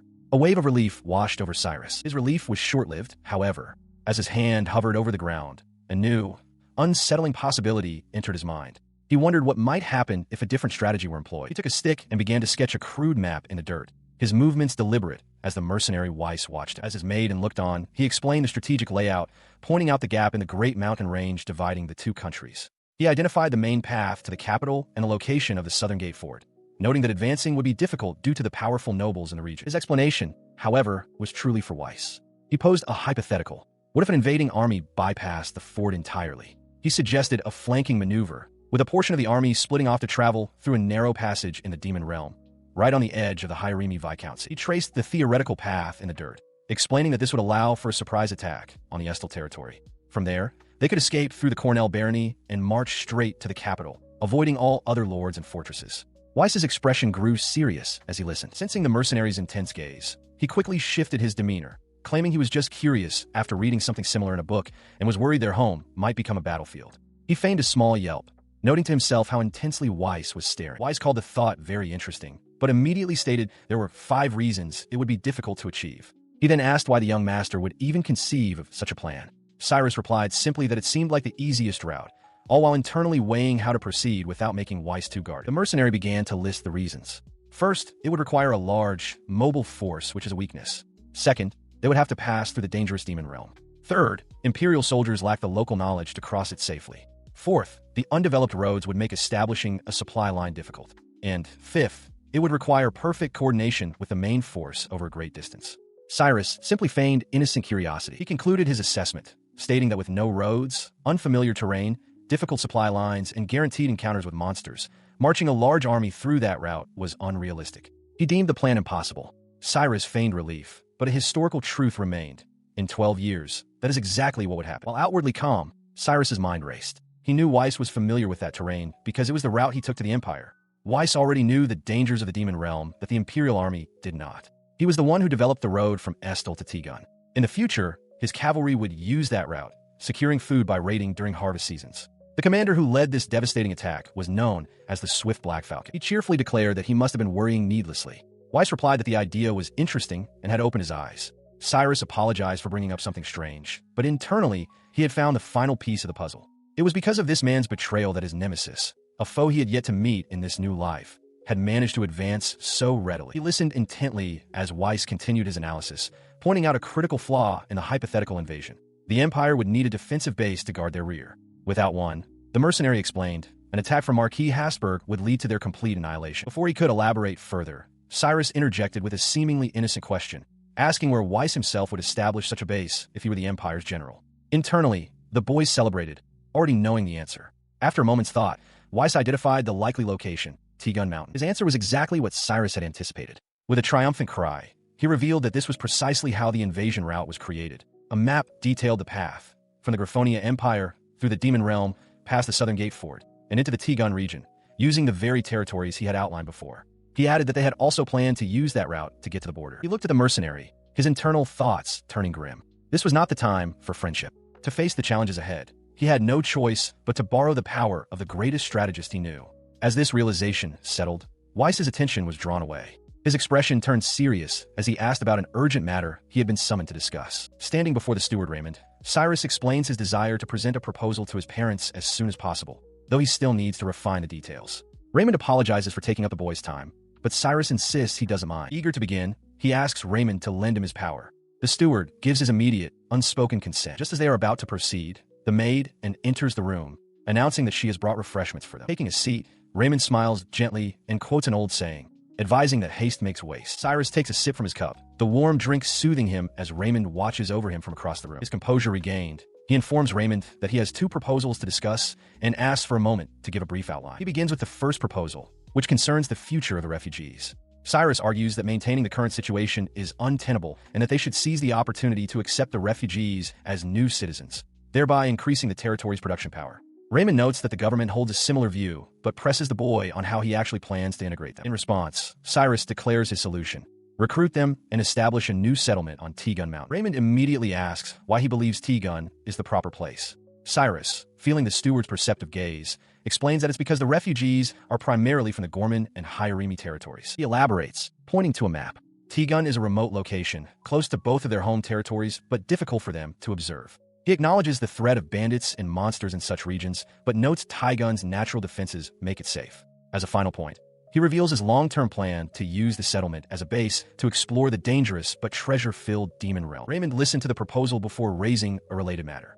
He asked Cyrus if he was aware that the 2-headed Falcon mercenary group was temporarily staying at EST. Cyrus confirmed that he had heard the news. The young lord then elaborated on his intentions. He argued that since the Solis family is entrusted with guarding the border, they have a duty to continuously strengthen their military. Having spoken with the mercenaries, he could attest to their outstanding leader and powerful members, concluding that they shouldn't miss this rare opportunity to recruit them. The steward considered this, his expression thoughtful. Cyrus pressed on, connecting this to his first proposal. To ensure the safety of the new settlers, they would need to hire guards, and fortunately, their recent speculation on grain provided the necessary funds. He laid out the core of his strategy. They could use the mercenaries as guard for the new settlement in the short term, which would simultaneously strengthen their long-term fighting power. It was a chance, he argued, to kill 2 birds with 1 stone. As he asked for his steward's opinion, Raymond calmly noted the significant cost of hiring 30 people. A knowing smile touched Raymond's lips as he asked if that was the extent of the proposal, finding the situation a bit troubling. Cyrus took a quick gulp from his cup, realizing his steward had seen right through his initial pitch. He understood now. Raymond had likely already received a report from Anne. With a confident smile, he acknowledged internally that he did, in fact, have a plan to offset the costs. He then revealed the rest of his plan. They could permit the mercenary leader to continue his usual duties, such as monster hunting and caravan escorting, on top of his service to the barony. This would provide the mercenaries with additional income, making a budgetary agreement possible. He added a personal request to the proposal. He wanted Weiss to become his instructor. Citing the man's trustworthiness and renowned skill in both swordsmanship and military strategy, Cyrus expressed his strong desire to learn combat tactics under his tutelage. The steward finally gave his assent. He acknowledged that there were no fundamental problems with the proposals and that the administrative details could be presented to Darren-sama and Karisu-sama. As Cyrus began to express his relief, Raymond cut him off with a single, cautionary word. However, the young lord's expression fell. He grimaced, realizing the obstacle. It was far too early to appoint Weiss as an instructor. He knew there was a high likelihood that his superiors would first insist on determining whether the mercenary was as trustworthy as he claimed. He was asked about his future plans for the settlement. He explained his vision with clarity: to develop and govern the land of T-Gun, transforming it into a settlement that would support their economy and serve as a base to protect the southern region of the Estel territory. As the second son, he saw it as his duty to support his older brother, the future head of the house. This, he declared, was essential groundwork for the future, a matter on which he could not afford to relent. The next day, in a meeting room, Raymond confirmed to Cyrus's father that he understood the plan and would handle the rest. The father, looking weary, turned his attention to his son, remarking that he had heard the details from Raymond and that it seemed to be one thing after another with him. Speaking with his wife, he expressed his financial concerns. He acknowledged that while the barony had gained some leeway from recent profits, the investment required for this new development was on an entirely different scale. He worried that, depending on the final scope, they might not be able to pay the 10% he had promised. As he began to voice his uncertainty about provoking the viscounts, his wife cut him off sharply. She reminded him that their recent profit was solely due to Cyrus's proposal, without which their territory would be in the same dire state as the others. With a firm, unyielding expression, she declared that such political matters were his to deal with and had nothing to do with their son. Elsewhere, Cyrus reflected on his father's worries. The disagreements with the viscounts the refugee problem, and securing resources from a demon realm. A quiet realization dawned on him. His father was pitiful. It was his mother who was the strongest one here. His father delivered the final decision. The plan would move forward, with Raymond handling the details for further discussion between him and Cyrus. However, the request for a swordsmanship instructor was rejected. Furthermore, the matter of governing the settlement would be put on hold until Cyrus turned 15. The boy accepted the terms. He then informed his son that, as a reward for his previous successful proposals, he would receive 50 gold coins. He cautioned Cyrus that this was a substantial sum, comparable to several years of income for a commoner, and instructed him to use it wisely. Cyrus looked up, surprised by the announcement. The amount stunned him. 50 gold coins. He immediately understood the weight of this reward. For an 8-year-old noble from a barony, this was a huge amount of money. His mind raced. He would have to use this money for his next move, his next era. He quickly composed himself, deciding to consider the outcome a success. While it was unfortunate that the instructor proposal was denied, the most important matter, keeping the mercenary group, could be left to Raymond. With his thoughts settled, he bowed and asked to be excused. He was interrupted by the sudden arrival of a young man with long blonde hair, tied in a ponytail. Behind him, Cyrus recognized his other brother, Derek, accompanied by a young noblewoman. The newcomer addressed Cyrus as Nisama, apologizing for the intrusion but insisting on being allowed to speak, claiming the matter concerned him as well. His request was granted, and he was soon standing before his father's desk, with Cyrus at his side. The Baron, looking weary, permitted him to speak, though a sense of foreboding washed over him. The young man politely asked if he could stand there, and a slightly bewildered Cyrus gave his assent. What he said next struck Cyrus with the force of a physical blow. His eyes widened in disbelief, a single fragmented thought echoing in his mind. Teach this is. With a steady voice, the blonde brother made his formal petition. He declared his wish to learn under the command of the mercenary leader, Weiss, and pleaded for his father's consideration.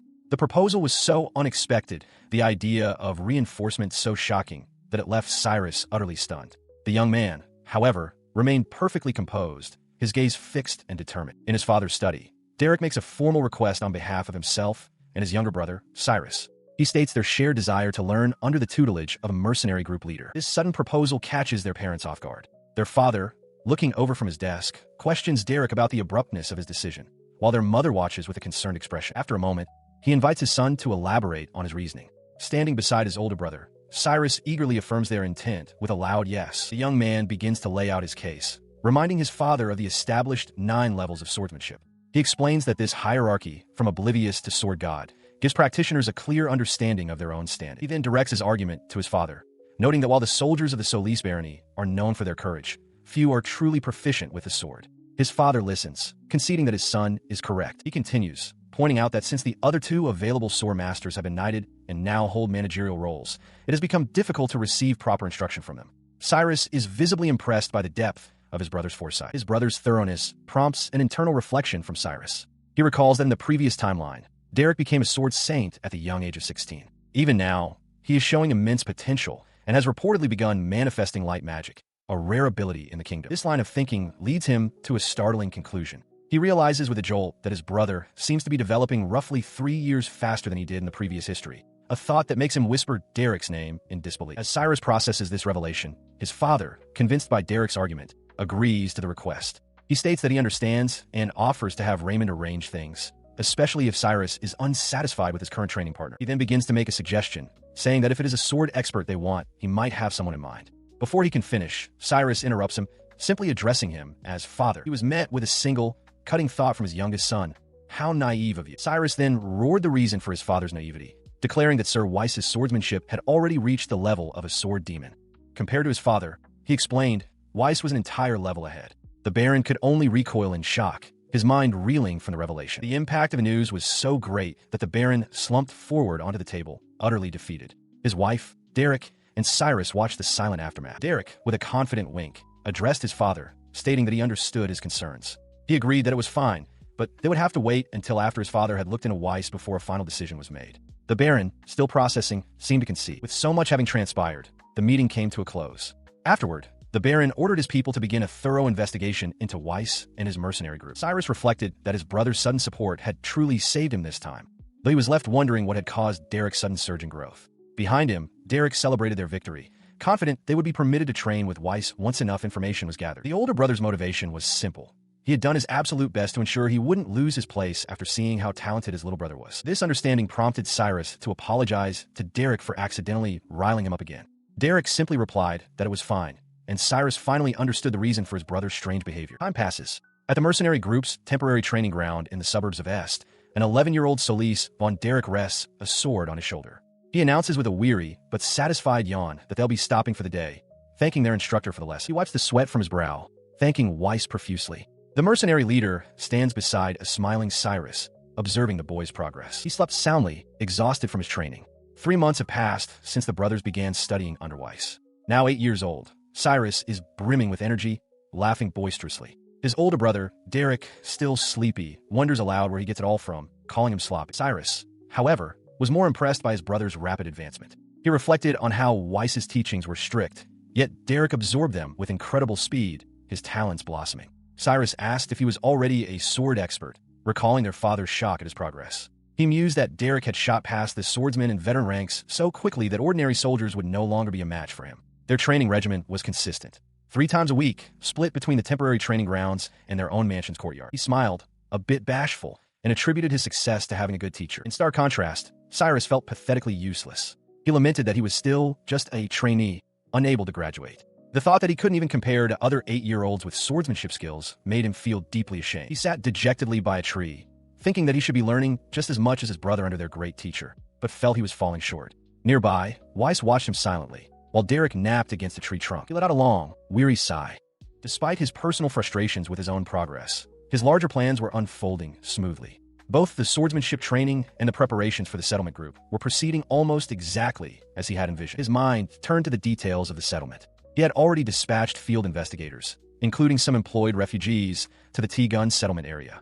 The first order of business was to establish inns and shops, creating a base for hunters who would enter and exit the demon realm. While it would start on a smaller scale, the goal was for it to function as a normal town. His only lingering concern was the lack of an outer wall, which he wished he could build to ensure its safety. He acknowledged that the real reason things were proceeding so well was because Raymond was in command. It was a good thing he had consulted him.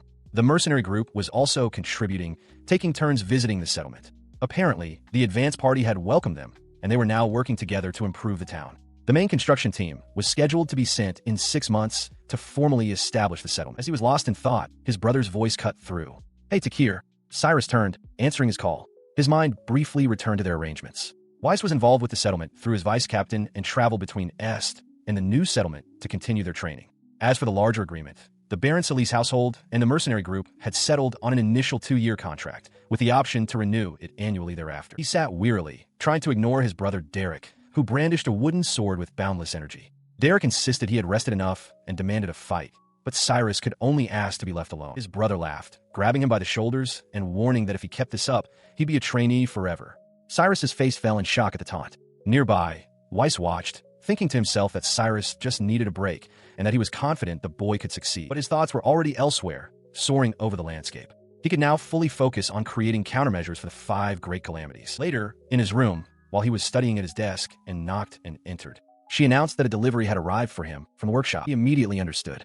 It was finally here, the thing he had asked Carl to make. He requested it be sent to his room, a determined look on his face as he realized that with this, he could finally fire the 5th arrow. His mind raced back to the reason for this project. He recalled the future he knew. Next year, when he turns 9, the Solis Barony's army will suffer immense casualties in a border battle, severely weakening their power. It was the 4th of the 5 great calamities, and to stop it, he had been developing something since he was 5. The weapon he had been developing was a bow. It was a bow designed to fulfill 3 critical conditions. Its long range would allow the wielder to attack from outside the enemy's reach. It would be powerful enough to pierce the armor of the Empire's iron cavalry, and it would not be reliant on the wielder's skill, so it could be used by anyone. The project began with Carl's help at the workshop. First, Cyrus had him improve upon the materials used for bows in this world by creating a composite bow from different kinds of wood. After that, they improved it further by adding metal and monster materials. However, at the workshop, Geld strained to draw the completed bow. He grunted that this wasn't something just anyone could use. As Carl watched in amazement, Cyrus realized the problem. A bow with that much power and range also required an enormous amount of physical strength, contradicting one of his key design goals. He had devised a new weapon, a crossbow that combined the properties of a composite bow and a compound bow. Based on a 20th century design, it used 4 pulleys to significantly reduce the draw weight while increasing the arrow's initial velocity. Furthermore, by mounting it on a stand, it would become far easier to use and more accurate. He recalled the long process. Once the workshop became flooded with orders for water wheels, he decided to take a prototype home to continue the research himself. He drew upon his memories of videos Nishida had watched, experimenting endlessly with the string's positions, attachments, sizes, and combinations. This intense dedication stemmed from a single, powerful desire he held close to his heart: to protect his family and their territory. He knew that if it weren't for those feelings, he would have given up long ago. He had invested everything his father gave him into this project, and it was Carl who made the final, crucial refinements to the bow's materials and components. After all that effort, the prototype was finally finished. With a sense of accomplishment, he announced its arrival as a hand lifted the lid of a wooden crate. He proudly presented the finished weapon, a formidable crossbow that stood nearly as tall as himself. Behind him lay several other completed models, ready for inspection. He explained that he had them make two versions: a high-quality, high-cost model that incorporated both composite bow construction and pulleys for maximum strength, and a low-cost version with a composite bow, but no pulleys. His design choice was rooted in history. He knew that crossbows had their pros and cons. In Europe's 100 Years' War, the longbow proved more useful, while in Japan, the weapon fell into obscurity due to the prevalence of their own bows and early firearms. This historical context was directly applicable to their situation. The neighboring kingdom also used bows, but proficiency required rigorous and continuous practice. Since many of the Solis barony soldiers were militia, they couldn't be expected to dedicate themselves to such demanding training. He presented his solution with sharp focus. With crossbows, all a soldier had to do was make sure the string was drawn. After that, they just had to pull the trigger. He looked upon his work with satisfaction, his preparations for the fifth arrow now complete. The steward, Raymond, confirmed that he had ensured no word of its development leaked out, promising to handle matters. 2 days later, at the mercenary group's temporary training grounds, a voice rang out with a cheerful morning greeting to their master. The mercenary, Weiss Schwarzfock, turned to acknowledge the arrival of the young master. He was not alone. His brother Derek and the maid Eliza accompanied him. Cyrus struggled with a large object wrapped in cloth, prompting Derek to ask what he was carrying. Eliza, meanwhile, silently lamented that she was not the one assisting him with his burden. Approaching the mercenary, Cyrus explained that he had brought something for him to inspect. He then added that he wanted to hear the opinions of his brother and the maid as well. With a flourish, he unwrapped the object, revealing the weapon he had designed. Weiss looked on, intrigued by the device. His brother immediately identified it as a crossbow, but commented on its unusual shape. Cyrus affirmed his observation, explaining that it was a custom design he had conceived by combining several references, with the craftsman handling the finer details of its construction. Cyrus noted the mercenary's doubtful expression. He correctly surmised that, as expected, Weiss was already familiar with the advantages and disadvantages of a crossbow, despite the weapon not being widely used in the Care Kingdom. With an eager smile, he then asked Weiss if he would be willing to fire a shot, expressing his desire to hear the mercenary's professional opinion. The mercenary accepted the weapon. His expression turned serious as he inspected its construction, the mechanism clicking into place as he prepared to take aim at a distant target. He took careful aim. The string of the new crossbow pulled taut. Beside him, Cyrus and watched with bated breath, their eyes fixed on the mercenary's focused expression. With a soft click, the bolt locked into place, ready to be unleashed. The bolt flew with incredible speed and force, shattering the wooden target on impact. The sheer power of the weapon left Weiss, Cyrus, and momentarily stunned by the result. He immediately broke into a run, heading straight for the remains of the target. He rushed back to Cyrus, grabbing him with an intense, wide-eyed urgency. The mercenary demanded another crossbow, just like it, declaring that he would equip his entire mercenary group with them, if he could. The boy, taken aback by the sudden fervor, apologized and explained that this was the only complete prototype. He had been planning to propose the item to his father after hearing Weiss's thoughts on its performance. The mercenary, though still surprised by the weapon's power, composed himself. He asserted that with such a weapon, one could even pierce the armor of the Graphonia Empire's iron cavalry, their strongest force. He earnestly asked Cyrus to speak with his father about purchasing one. Later, Cyrus's brother Derek pleaded with him, complaining it was unfair that he couldn't try it. Cyrus, unable to refuse his brother's begging, reluctantly agreed to let him have a turn. He fired the crossbow again and again, completely engrossed. In the end, Derek's enthusiastic target practice only ceased when it finally stepped in to stop it. The following day, in the courtyard of the Baron Solis' house, Cyrus stood before his parents and their steward, Raymond. He formally thanked them for granting him their valuable time. He stands before his older brother, Derek, a bright and eager expression on his face. He explains that while it might be sudden, he has something he'd like his brother to see. With that, he presents the crossbow. Looking up at his brother with unwavering trust, he declares that he is leaving it in Derek's hands. In the courtyard of the Baron Solis' house, Cyrus stands with a peculiar, rifle-like weapon, aiming it steadily. With focused eyes, he addresses his older brother, Derek, declaring that he is leaving the shot to him. A sharp click echoes as the weapon fires, launching its projectile with startling speed.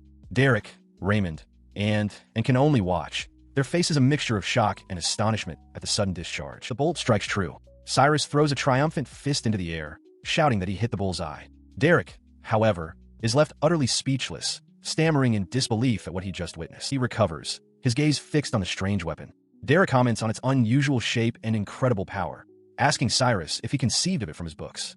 Cyrus confirms that he did, explaining that he wondered if certain materials could be used for a bow. He adds that they consulted with Weiss, who tested the weapon and concluded it was powerful enough to defeat the Griffonia Empire's famed iron cavalry. Derek's expression shifts to one of stern reprimand. He shouts that this is a matter of great importance and that Cyrus should have immediately brought it to him, his father.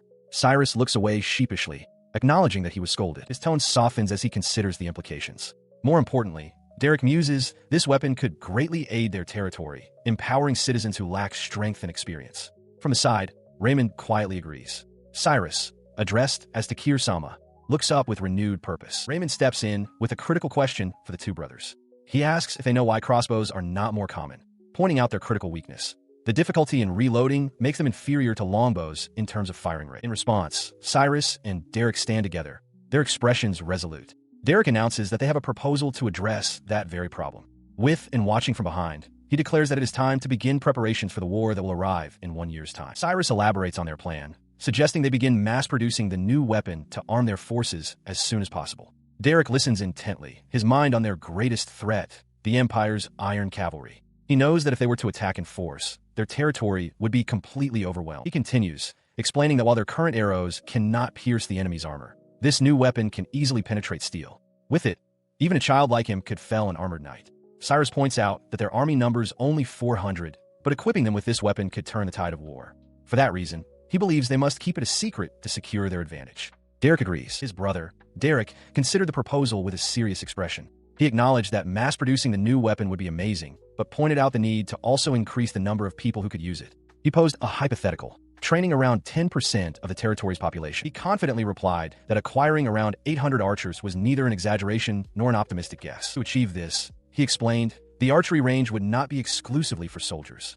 It would be open to the public, free of charge, turning archery into a pastime for the people's enjoyment. To further incentivize them, prizes would be prepared, including money, jewelry, and even swords. Derek turned to their mother, asking her opinion on Takar's interesting proposal. Before she could answer, the young boy eagerly elaborated on his logic. The people would strive to improve their skills in hopes of winning prizes. The more they played, the better they would become, and ultimately, the territory would gain a force of excellent archers. His brother remained skeptical, however, stroking his chin as he wondered aloud if the people would truly go along with such a plan. Cyrus simply watched him with a knowing smile. He reassured Derek, explaining that he had tried it himself the day before and found it to be great fun. He promised that most of his brother's worries would be alleviated once he heard the next part of the proposal. With a raised finger, he began to detail the system, which he called the sixth arrow. The first step, he explained, would be to assign scores to the targets. Whoever achieved the highest score by the end would win the prize. He continued, laying out the subsequent steps. The second would be to host monthly and annual tournaments, allowing people to showcase their skills. The third step involved offering prize money to encourage even more participation. For the fourth and final step, they would act as bookmakers, allowing people to bet on the winners. A portion of the betting money would then be used to cover tournament costs and prizes. Turning to his father, who had joined them, he summarized his vision, a system that was essentially a festival, with the citizens of the territory as the main participants. This, he argued, would make the tournament lively and draw in even more people to compete or bet. He then eagerly asked for his father's thoughts. With determination burning in his eyes, he declared his belief that this wonderful idea would transform the populace into a valuable fighting force through entertainment and material gain. Eventually, he proclaimed, this tournament would become the signature specialty of the House of Solis. He began by addressing Raymond's earlier question about the crossbow's lower firing rate, stating his belief that how a weapon is used is far more important than its raw statistics. He continued, explaining that while a single volley might produce fewer arrows, they could adopt the three-row volley tactic. By rotating rows of soldiers, one firing, one preparing, and one setting an arrow, they could maintain a consistent barrage, which he was certain would be enough to overcome the Iron Cavalry's charge. To further his point, he reminded them that his brother Derek, despite his excellence with his sword, was not particularly skilled with a bow. Yet, with only a single day of practice, he was already able to hit a distant target with a crossbow, a surprising development. He then turned to his family, gesturing to the courtyard beyond. He posed a powerful question. Wouldn't it be amazing if all of the barony soldiers could become that proficient? With a cheerful smile, he then casually mentioned that he had not yet informed Weiss of any of these plans. His father's expression immediately darkened at the revelation. The two brothers, Cyrus and Derek, stood side by side, sharing a confident and knowing smile. From his position, Raymond observed to his master that it appeared the boys had successfully pulled one over on him. The Baroness, however, was lost in thought, her mind fixated on the immense costs of such a venture. She decided it was best to pretend she hadn't heard that part. His master, the Baron, remained silent for a moment, his expression serious as he adjusted his cravat. He then called out for his steward, Raymond. The steward answered at once. He then issued a series of orders to Raymond. Go to the workshop and request the mass production of crossbows without pulleys, keeping their distribution among the soldiers a secret. Training was to begin as soon as possible, and preparations for the construction of an archery range were to be made. Raymond acknowledged that he understood. The Baron then addressed his sons directly. He tasked Derek with researching the performance of the weapons on the battlefield, stressing the need for secrecy. To Cyrus, whom he called Dakar, he assigned the creation of a report on the archery range and the proposed betting system, leaving the tournament specifics to his staff. Both boys eagerly accepted their father's commands. His father, the Baron, concludes his instructions with a decisive declaration. All expenses for the project will be covered by the territory's funds. Before the matter is closed, Cyrus interjects, recalling that Commander Wise had expressed interest in the new crossbows. He presents a proposal regarding the matter to his father, who listens with curiosity. He elaborates on his idea. They could provide the crossbows to Weiss's company not for a fee, but under specific conditions. These would include ensuring strict secrecy in management, using the weapons in actual combat against monsters, and providing detailed feedback for future enhancements. The Baron considers the proposal and finds it to be an excellent idea. He adds that once Weiss's men become proficient, they could serve as instructors for the Barony's own army. Derek playfully chides his younger brother for being shrewd enough to take advantage of his own teacher, remarking on how scheming he has become. Cyrus accepts it as a compliment, claiming he has always been this way, while silently acknowledging his father's presence. The Baron then shares a long-standing strategic dilemma: the difficulty of turning citizens into a fighting force. He explains that deploying troops for a war would leave the garrison undermanned, exposing the territory to bandits and monsters. He reflects on their repeated defeats by the Iron Cavalry, stressing the urgency of acting now to be ready for the coming war. Hearing this, Derek invites everyone present to test the new weapons. He concludes that if the populace itself could be turned into a capable fighting force, they could march to war with confidence, knowing the territory is secure, and even bolster their ranks with more soldiers. Cyrus listens, impressed by his father's strategic foresight. The strategic discussion gives way to a practical demonstration, with the entire family, along with Raymond, taking turns firing the crossbows. The Baroness celebrates hitting her target and eagerly tells Raymond it's his turn, while the Baron and Cyrus watch on, impressed. He reflects on the event, realizing that the sheer enjoyment of using the crossbows is a powerful tool. Should any doubts about the plan arise later, he can simply remind them of this successful and entertaining demonstration. This moment marked the first step toward a near future where the forces of Solis would earn a formidable reputation on the battlefield, known as the Solis archery. The weapon, newly introduced to the world, would from that point on be known by the name Estbow. To begin its production, he traveled to the workshop in the town of Est. The sounds of industry spilled from the building as craftsmen called out for materials. A single boot stepped onto the wooden porch, and a voice called out a greeting. The workshop manager, Geld, turned to face the entrance, his expression breaking into one of recognition. He greeted the young master, noting that both the building and the number of workers seemed to have increased. Cyrus, accompanied by Derek and another young boy, looked on as Geld thanked them for visiting. Turning to his employees, he loudly announced the arrival of their esteemed guest. All the craftsmen stopped their work, standing and bowing in unison. "Greetings," they shouted, their voices echoing in the workshop. Cyrus, taken aback by the formal reception, offered a hesitant hello in return. He quickly recovered, addressing Geld directly. He told the manager there was no need for such formality, but Geld insisted, laughing that he couldn't possibly be so casual. Cyrus then stated his purpose. He was there to inquire about the Estbow and to consult on some new designs. Geld's expression sharpened with interest. Seeing the manager's focus, he decided to press forward with his new project. He urgently called out for someone named Carl, explaining to a surprised Geld that the matter was urgent and that Carl could simply work on it in his spare time. Geld, however, refused to treat the request so lightly. He insisted that Cyrus's work should take priority, reminding him that all the recent prosperity and new jobs were a direct result of the young master's ideas, just as it had been with the water wheel. Cyrus listened thoughtfully as his companions nodded in agreement. To discuss the matter further, Geld led them away from the main workshop floor. He guided them into another room, cluttered with tools and lumber, explaining that they could have their consultation in private there. Derek noted with satisfaction that they were the only ones present, as Cyrus was asked what new creation he wanted to make this time. In response, he unfurled a large sheet of paper on a workbench. With both Geld and Carl looking on intently, Cyrus presented the draft for his new invention. The blueprint detailed a complex mechanism of parallel bars held within a frame, connected to various levers and components. One of the craftsmen pointed to a specific section, asking for clarification. He explains to Geld that the new device is a type of rapid-fire crossbow. While he's not in a particular rush for its completion, he stresses that they should continue to prioritize the standard crossbows and the Estbows.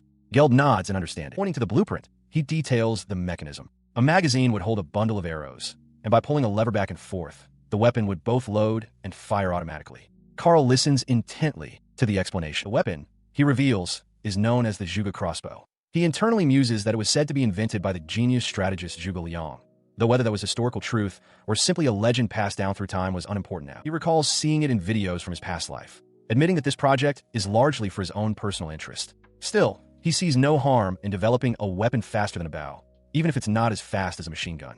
Derek, intrigued, asks about the metal component needed to hook the string. The craftsmen, however, are already lost in thought. Geld immediately points out that a curved axis would be unsteady upon firing, while Carl suggests doubling another part. Eager to begin, Geld calls for tools and arrows, prompting Cyrus to hastily try and stop them. He quickly reminds them that the weapons they were already commissioned to build must take priority over this new project. He then adds a request for them to keep this new design a complete secret. With tools already in hand, both Carl and Geld grin with determination. They confidently tell him to leave it all to them, leaving Cyrus momentarily speechless at their enthusiasm. Later, after touring the Estbow production area with his brother and their companion, Cyrus reflects on the progress. Wooden parts were being replaced with metal, and the work was divided among various craftsmen to ensure durability and allow for mass production.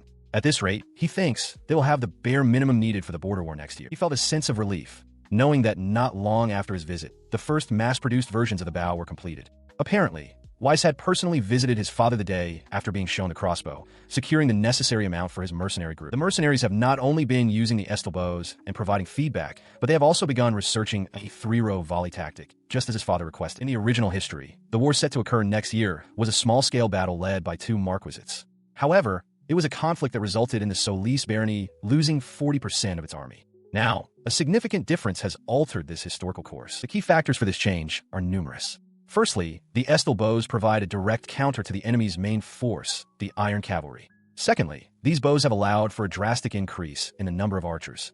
Thirdly, the 2-headed Falcon mercenary group, led by the invincible General Weiss, now fights for them.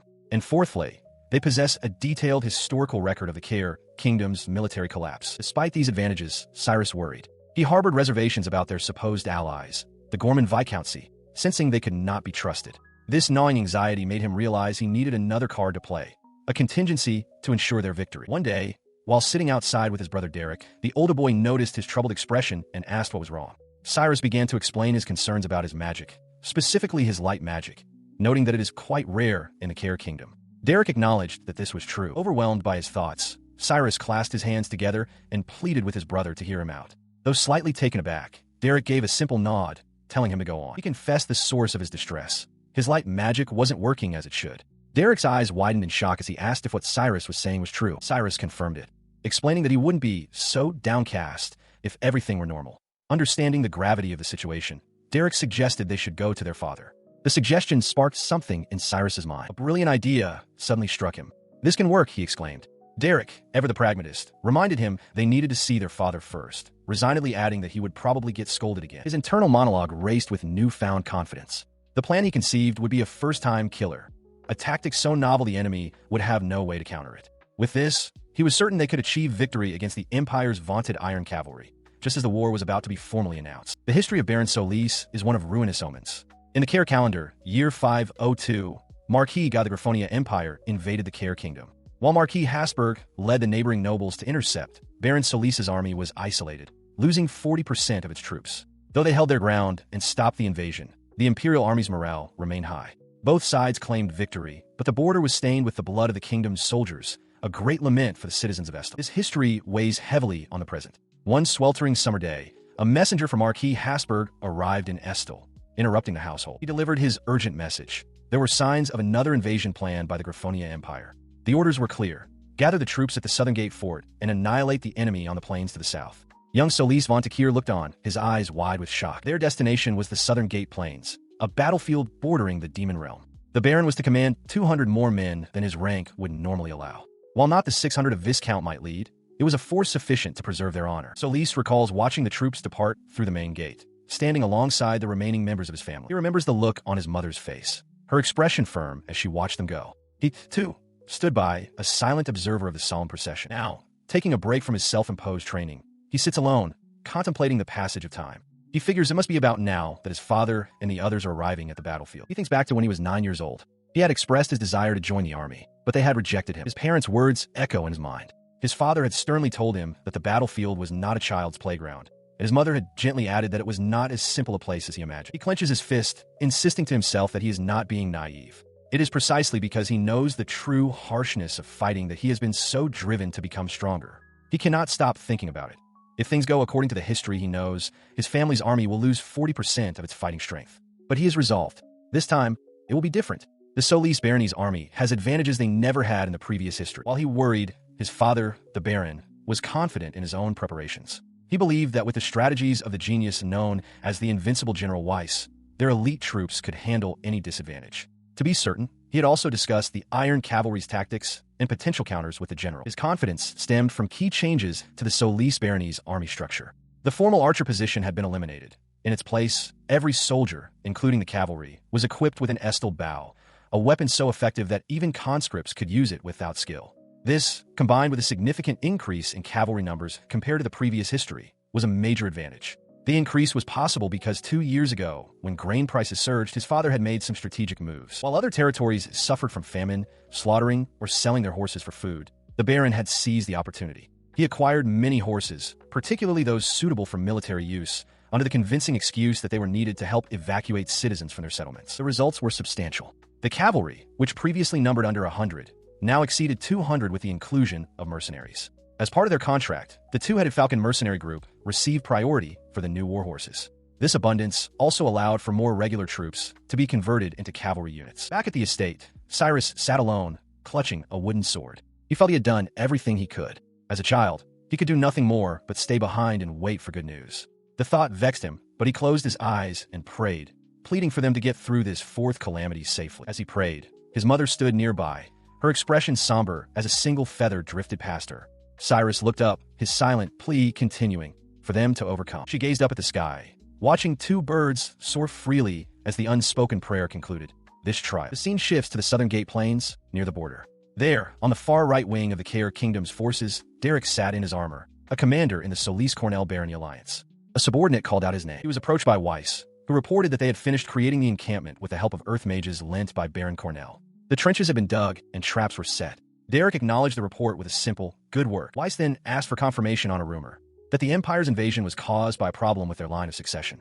Derek affirmed it, explaining that it was an act of desperation by the First Prince's faction, as the prince lacked any real achievements. That was why the First Prince himself was not present, only Marquis Guy. He listened as Weiss asked for his assessment of their odds. Derek paused for a moment before agreeing that while the situation was not ideal, it had certainly caused trouble for the rest of them. He began his analysis, noting that the enemy's numbers were roughly equal to their own, around 7,000 soldiers. The Griffonia Empire, under Marquis Gott, had arranged their forces into a crane wing formation, an offensive posture designed to envelop and intercept them. Derek considered the strategy. While its fundamentals were not wrong, he believed it was incredibly dangerous. When asked what he meant, Derek explained that the enemy would not necessarily act as expected. Marquis Hasberg, commander of the Kair Kingdom's main force, shared this sentiment, cautioning that their foes might not be aiming for his central army at all. He elaborated on the flaw. The Allied commanders had secured advantageous defensive positions on high ground, forcing the enemy's formation to spread out. This created large, vulnerable gaps between their wings, diminishing the formation's effectiveness. His eyes narrowed with certainty. He was sure the enemy's plan was to exploit these gaps and defeat their forces piecemeal, beginning with an assault on either the left or right flank. Such a maneuver would be devastating. After defeating a wing, the enemy could then use that opening to attack Marquis Hasberg's central army from the sides or the rear. Worse, they could break through completely, cut off all avenues of retreat, and surround them entirely. Weiss listened intently to the grim forecast. If that were to happen, Derek concluded gravely, it would spell the end for their entire army. However, he continued, their own formation had a fatal flaw. They had arranged themselves in a large encirclement, but because their numbers were equal to the enemy's, their forces were spread too thin. This would make it easy for the enemy to break through their lines, and difficult for their own allies to provide support to one another. He gestured towards their right wing, which was composed of the forces led by Viscount Gorman and Viscount Hieremi. He sighed, remarking to Weiss that everyone was suspicious of one another. From the incident with the turnips to the issue with the refugees, they had all gotten off on the wrong foot from the very beginning. He considered the map of their forces, finding it troublesome that they had to be on guard against their own allies. If the enemy focused their attack on the right wing, their combined forces would be isolated and become complete fodder. Weiss, in turn, contemplated the worst-case scenario. If the two Viscounts decided to take revenge during this battle, they would only need to pull their defensive line back slightly to ensure the Alliance's forces were completely cornered. He agreed that the situation was truly dangerous.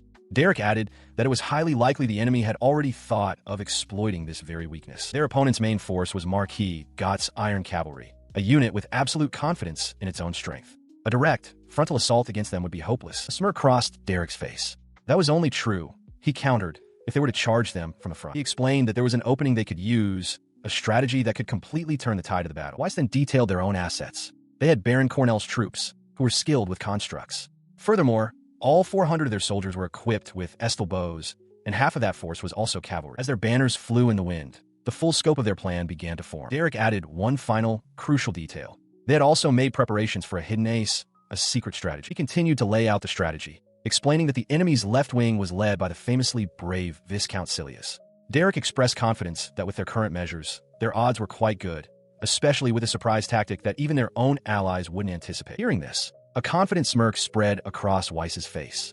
He agreed that such a move would completely turn the tides of the battle. He let out a small, dismissive sound, which earned him a questioning glance from Derek. The mercenary then elaborated, stating that appointing him as an advisor was clearly the right choice. He mentioned hearing that Derek's two sons had recommended him for the position, noting that Takir, in particular, had been very insistent. Hearing this, Derek turned away slightly, absorbing the information before continuing. He then looked back with a knowing smile, admitting that this had been his plan from the very beginning. He added that it was an honor to serve. With the strategy confirmed, Weiss's gaze shifted to the horizon, anticipating the enemy's advance. He concluded that it was nearly time for them to make their move. As if on cue, Derek raised his arm and issued a thunderous command to all his troops to prepare for battle. The engagement that was about to unfold would later be known in history as the Southern Gate Annihilation War. At the Griffonia Empire headquarters, Marquis God observes the enemy with a confident smirk. He notes that the Care Kingdom forces are holding the exact formation they anticipated, remarking with contempt that they don't even seem to understand why his army has let them take the high ground. He scoffs, concluding that their predictability stems from a selfish instinct for self-preservation, always choosing the defensive advantage of higher ground. To him, they can't think beyond themselves. As his horse stamps a hoof, he begins to issue the battle plan they had discussed. His forces will hold back the center and the right wing, while their own left wing moves to completely overtake the enemy's right flank. Raising his sword high, he roars his final orders. The Iron Cavalry is to wait in the rear for an opening before joining the front lines to crush their target. With a final, thunderous command, he orders the charge. The battlefield erupts into a maelstrom of violence as the armies collide. The forces of the Cornell Barony and Viscount Hieronymus' army are thrown into the chaotic fray. Away from the immediate clash, a commander calmly assesses the situation. He states that things have proceeded as expected and instructs his troops to prepare for a long-range volley. This commander, Weiss Schwarzfach, gives further precise orders. The shooters' positions will be determined by their assigned numbers, and all must hold their fire and coordinate until they receive the signal to attack. From his position, he observes the enemy's tactics. They have realized the right wing of the Solis-Cornell alliance is weak, and have positioned their forces to keep the center and left wings in check with archers. Their plan is to overwhelm the right flank with superior numbers before taking out the rest of the army piece by piece. A battle map confirms his analysis. The enemy intends to collapse the front lines of the two Viscounts, then send in their Iron Cavalry to attack the main force from the right. It is exactly as he predicted. He grimly considers the reality of the situation. On the battlefield, numbers are power. Over 2,000 enemy soldiers are aimed at the right wing, an overwhelming force even for the combined armies of Viscounts Gorman and Hieronymus. Compounding the problem, the morale of those two allied armies is dangerously low. He stood beside Baron Cornell, observing the unfolding chaos from the ramparts. The Baron noted grimly that the collapse was only a matter of time, and Weiss could only agree. On the battlefield below, the soldiers of Viscount Hieronymus' army were being decimated. Cries of desperation filled the air as they lamented the overwhelming number of enemies. They questioned why the order to retreat hadn't been given, screaming that they had reached their limit. Their commander, Viscount Hieronymus, could only grit his teeth in frustration from atop his horse, powerless to stop the slaughter. From the Griffonia Empire's main headquarters, the situation was viewed with cold satisfaction.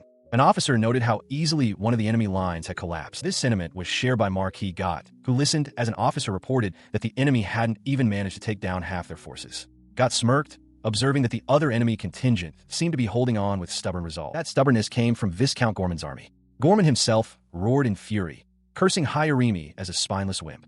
In response to this resistance, Marquis Gott gave a sharp command: surround and crush those stubborn bastards. However, Marquis Hasberg assessed the situation with greater caution. He realized that at their current rate, they would be overwhelmed by the remaining 2,000 soldiers. Making a swift decision, he ordered his troops to preserve the line while executing a slow, tactical withdrawal, an order his men quickly affirmed. News of the shifting battlefield reached the Solis-Cornell Barony alliance. A messenger reported that Viscount Hieronymus' line had completely collapsed, and that Viscount Gorman was now retreating as well. Baron Cornell took in the information with a silent, thoughtful expression. With the expected outcome confirmed, Baron Cornell turned to Weiss. He stated that it was time for them to begin. Weiss simply affirmed his readiness. His assent was all that was needed. Elsewhere, a young man with a blonde ponytail looked on, awaiting the final command. a request to give the signal. The annals of history turn to a new page, its gilded edges shimmering with the weight of coming events. Far from the battlefield, in what appears to be a quiet academy, a young woman with long, light hair and a young man in a formal uniform gaze out a window, their expressions serious and contemplative. Meanwhile, the architects of the unfolding conflict steel themselves for what is to come. Weiss Schwarzfox's gaze is sharp and focused, while Marquis Hasberg and Marquis God appear grimly resolute. A fourth commander, his face alight with a fierce grin, declares that it is about time. This is where history truly begins. At the Griffonia Empire's headquarters, Marquis God laughs heartily. He praises his commander's brilliance, mocking the enemy's pathetic lack of composure. Deciding it is time to give them their last rites, he clenches his gauntlet and bellows for the Iron Cavalry. He then issues his orders.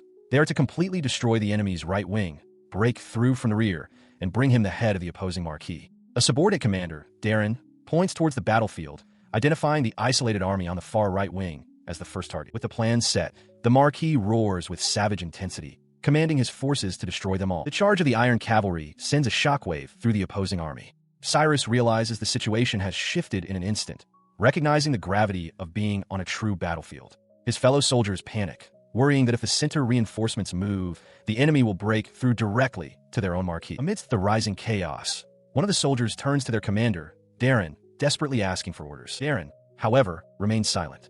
Nearby, another commander with dark hair and glasses observes the unfolding scene with a calm, unreadable expression as his own troops wait anxiously behind it. As others hesitate, Cyrus steps forward, recalling how his father stood in this very position so many times before. He takes command, ordering everyone to confirm their arrows are loaded and to prepare for a volley. He gives a strict command. They must not fire until they hear the signal. His command is met with a resounding yes as the archers draw their bows. Cyrus watches the enemy advance, knowing it is time for the signal. Just as he is about to give the order, his attention is drawn to a figure on a nearby ridge. The soldiers around him recognize the man in shock, Derek. Cyrus gulps, stunned by his brother's presence, and realizing the situation is far too dangerous. From his vantage point, Derek addresses his own troops, issuing a clear command. At his signal, they are to aim for the front of the enemy lines. He stood frozen on the battlefield, his heart pounding in his ears. All eyes were upon him, yet an unnerving silence seemed to envelop the chaos. His younger brother, Cyrus, spoke with a calm confidence, telling him to relax. He reminded Derek that they already knew they were going to win. Despite the reassurance, Derek's gauntlet hand clenched into a tight fist. He admitted to himself the truth. He was terrified, but in that terror, a flicker of resolve ignited. A faint, determined smile touched his lips as his fear hardened into purpose. He raised his hand, preparing to give a signal. As Cyrus watched, Derek's gaze became firm. He had made his decision. At that moment, Cyrus's voice cut through the tension, shouting an order for him to target the second objective to the right. Derek roared his affirmation, casting aside his doubt. He would believe in himself, and he would believe in his little brother. The memory shifts, pulling back to a time a few months before the war began. In this past moment, a younger Derek complained bitterly. He lamented that his light ability couldn't truly hurt anyone. At most, it could only blind them for a moment. He vented his frustration to Cyrus, wishing he had a powerful skill like fire or lightning. As a swordsman, he felt ashamed to rely on such cheap tricks. All he could do was throw light around, a skill he considered completely useless. Cyrus listened quietly, a thoughtful expression on his face as he considered his brother's words. He asked his brother what he meant by throw light. Sulking, Derek explained it was the only thing he could do, but agreed to a demonstration. He reached out, and a bright orb of light materialized above his palm. The light illuminated his face, his eyes wide with wonder. He declared it amazing, much to Derek's confusion. Derek could only stammer, explaining that it just produced a bit of light. His brother's simple explanation did nothing to quell Cyrus's excitement. He emphatically told Derek that he possessed an amazing magic skill. Immediately after, Cyrus dragged his bewildered brother off to report their findings to their father. The following day, their discussion continued at the training grounds on the outskirts of EST. A voice acknowledged the situation, simply stating, "I see." There, Cyrus eagerly asked Derek to demonstrate the ability for his master, Weiss. Derek, though hesitant, agreed to the request. As he prepared to cast the spell again, he noted Cyrus's excitement. He mused that consulting with a master like Weiss might indeed turn his simple light magic into something more interesting. With that thought, he conjured the light once more. Watching the orb of light hover, he posed a tactical question to Derek, asking what he thought would happen if the light was aimed at galloping horses. The question hung in the air. Weiss looked on with a knowing smirk as Derek processed the implication. A look of understanding dawned on Derek's face as he asked if Cyrus was suggesting using this on the battlefield. He confirmed his brother's suspicion with a confident smile, explaining the devastating effect it would have. If a cavalry unit galloping at full speed were to suddenly lose their vision, the resulting chaos and damage would be unimaginable. Exactly, he concluded. This revelation was a turning point for Derek. He finally understood Cyrus's thinking. His light magic was destined to become a powerful weapon on the battlefield. It was then that his real training began, learning to throw the light further and with greater precision, all under Weiss's watchful, if slightly bemused, supervision. The strategic value of mages is immense, precisely because of their scarcity. Both the kingdom and the empire possess few, and those who exist are typically nobles with bloodline magic who do not serve on the front lines. Consequently, armies rarely, if ever, formulate strategies to counter magic users, making them an unforeseen and devastating threat on the battlefield. He processed this logic with a troubled expression, turning to his younger brother. Derek asked if this was the crux of the plan, acknowledging that the principle would apply even more strongly to his own exceedingly rare light magic. The memory then shifts to a different time, a different conversation, punctuated by a single, unyielding declaration from his father. He would not be permitted to join the military. In that moment, a younger Derek stood before his parents, arms spread wide in disbelief. He demanded to know the reason for their refusal. His father met his gaze, explaining calmly that while the day he could enter the battlefield would eventually come, it was still far too early for him now. Unable to stay silent, Cyrus interjected, arguing that he had already explained how useful Derek's light magic would be against the Empire's iron cavalry. Derek, startled by the outburst, tried to quiet his brother. At this, their mother knelt before Derek, her hands grasping his. She pleaded with him, reminding him that he was only 12 years old and that she couldn't bear the thought of him going to such a dangerous place. Her emotional plea rendered Cyrus speechless. He could only stare, whispering the word, "Mother." The father, however, was unmoved. He addressed his wife by name, Karisu, telling her that was enough. He warned that continuing to accommodate a child's obstinacy would only lead to problems. His final remark pushed Cyrus past his limit. He erupted, his voice ringing with defiance as he shouted that his father was wrong, shocking everyone in the room. The outburst hangs in the air, but the focus shifts to Derek's own long-held feelings. He recalls that at first, his emotions were simple. He was just envious of his younger brother, Takir. He felt it was deeply unfair. Despite being the older brother, it was always Takir who was showered with praise. Everything seemed to revolve around him. The feeling began to change, however, as he started to observe his brother more closely. He saw Takir struggling to eat properly, poring over books late into the night, and wiping sweat from his brow after intense effort. Derek realized just how hard his brother was trying. He found himself wondering what Takir was working so hard to achieve. Peeking from behind a doorway, he watched his brother study and began to question his own envy. The question echoed in his mind, bringing with it a wave of overwhelming frustration. Tears streamed down his face as he leaned against the doorframe, tormented by an emotional conflict he couldn't resolve. That same frustration now fuels him in the present. Facing his family, he insists that his desire to join the fight is not mere obstinance or a performance. He too has a purpose. He pushes past his hesitation, his voice filled with a desperate conviction. His voice rings out, echoing the deepest desire born from his past turmoil. As an image of his beloved family flashes in his mind, he declares that he, too, wants to protect everyone. A brilliant light erupts from his outstretched hand. The declaration is punctuated by a blinding flash that engulfs the battlefield. Weiss, Marquis Hasberg, and their allies are caught completely off guard, shielding their eyes and crying out in shock and confusion. The blinding light throws the enemy lines into utter chaos. Soldiers scream as they are thrown from their panicked horses, which rear and bolt in terror. The advance is brought to a sudden, chaotic halt. His blinding flash of light threw the enemy cavalry into disarray. One of the charging soldiers, momentarily stunned, reeled back, demanding to know the source of the sudden, overwhelming brilliance. The sudden blindness proved disastrous. Unable to see the terrain, the soldier and his mount stumbled directly into a hidden trench, their charge broken by the unexpected obstacle. Observing the chaos from a distance, Weiss Schwarzfalk noted the effectiveness of the strategy. Small bumps and shallow trenches are easily avoided under normal circumstances, but when a rider is blinded, they become a formidable defense. His strategy had worked perfectly. On the field below, Derek stood amidst the soldiers he had just saved, their cheers echoing around him.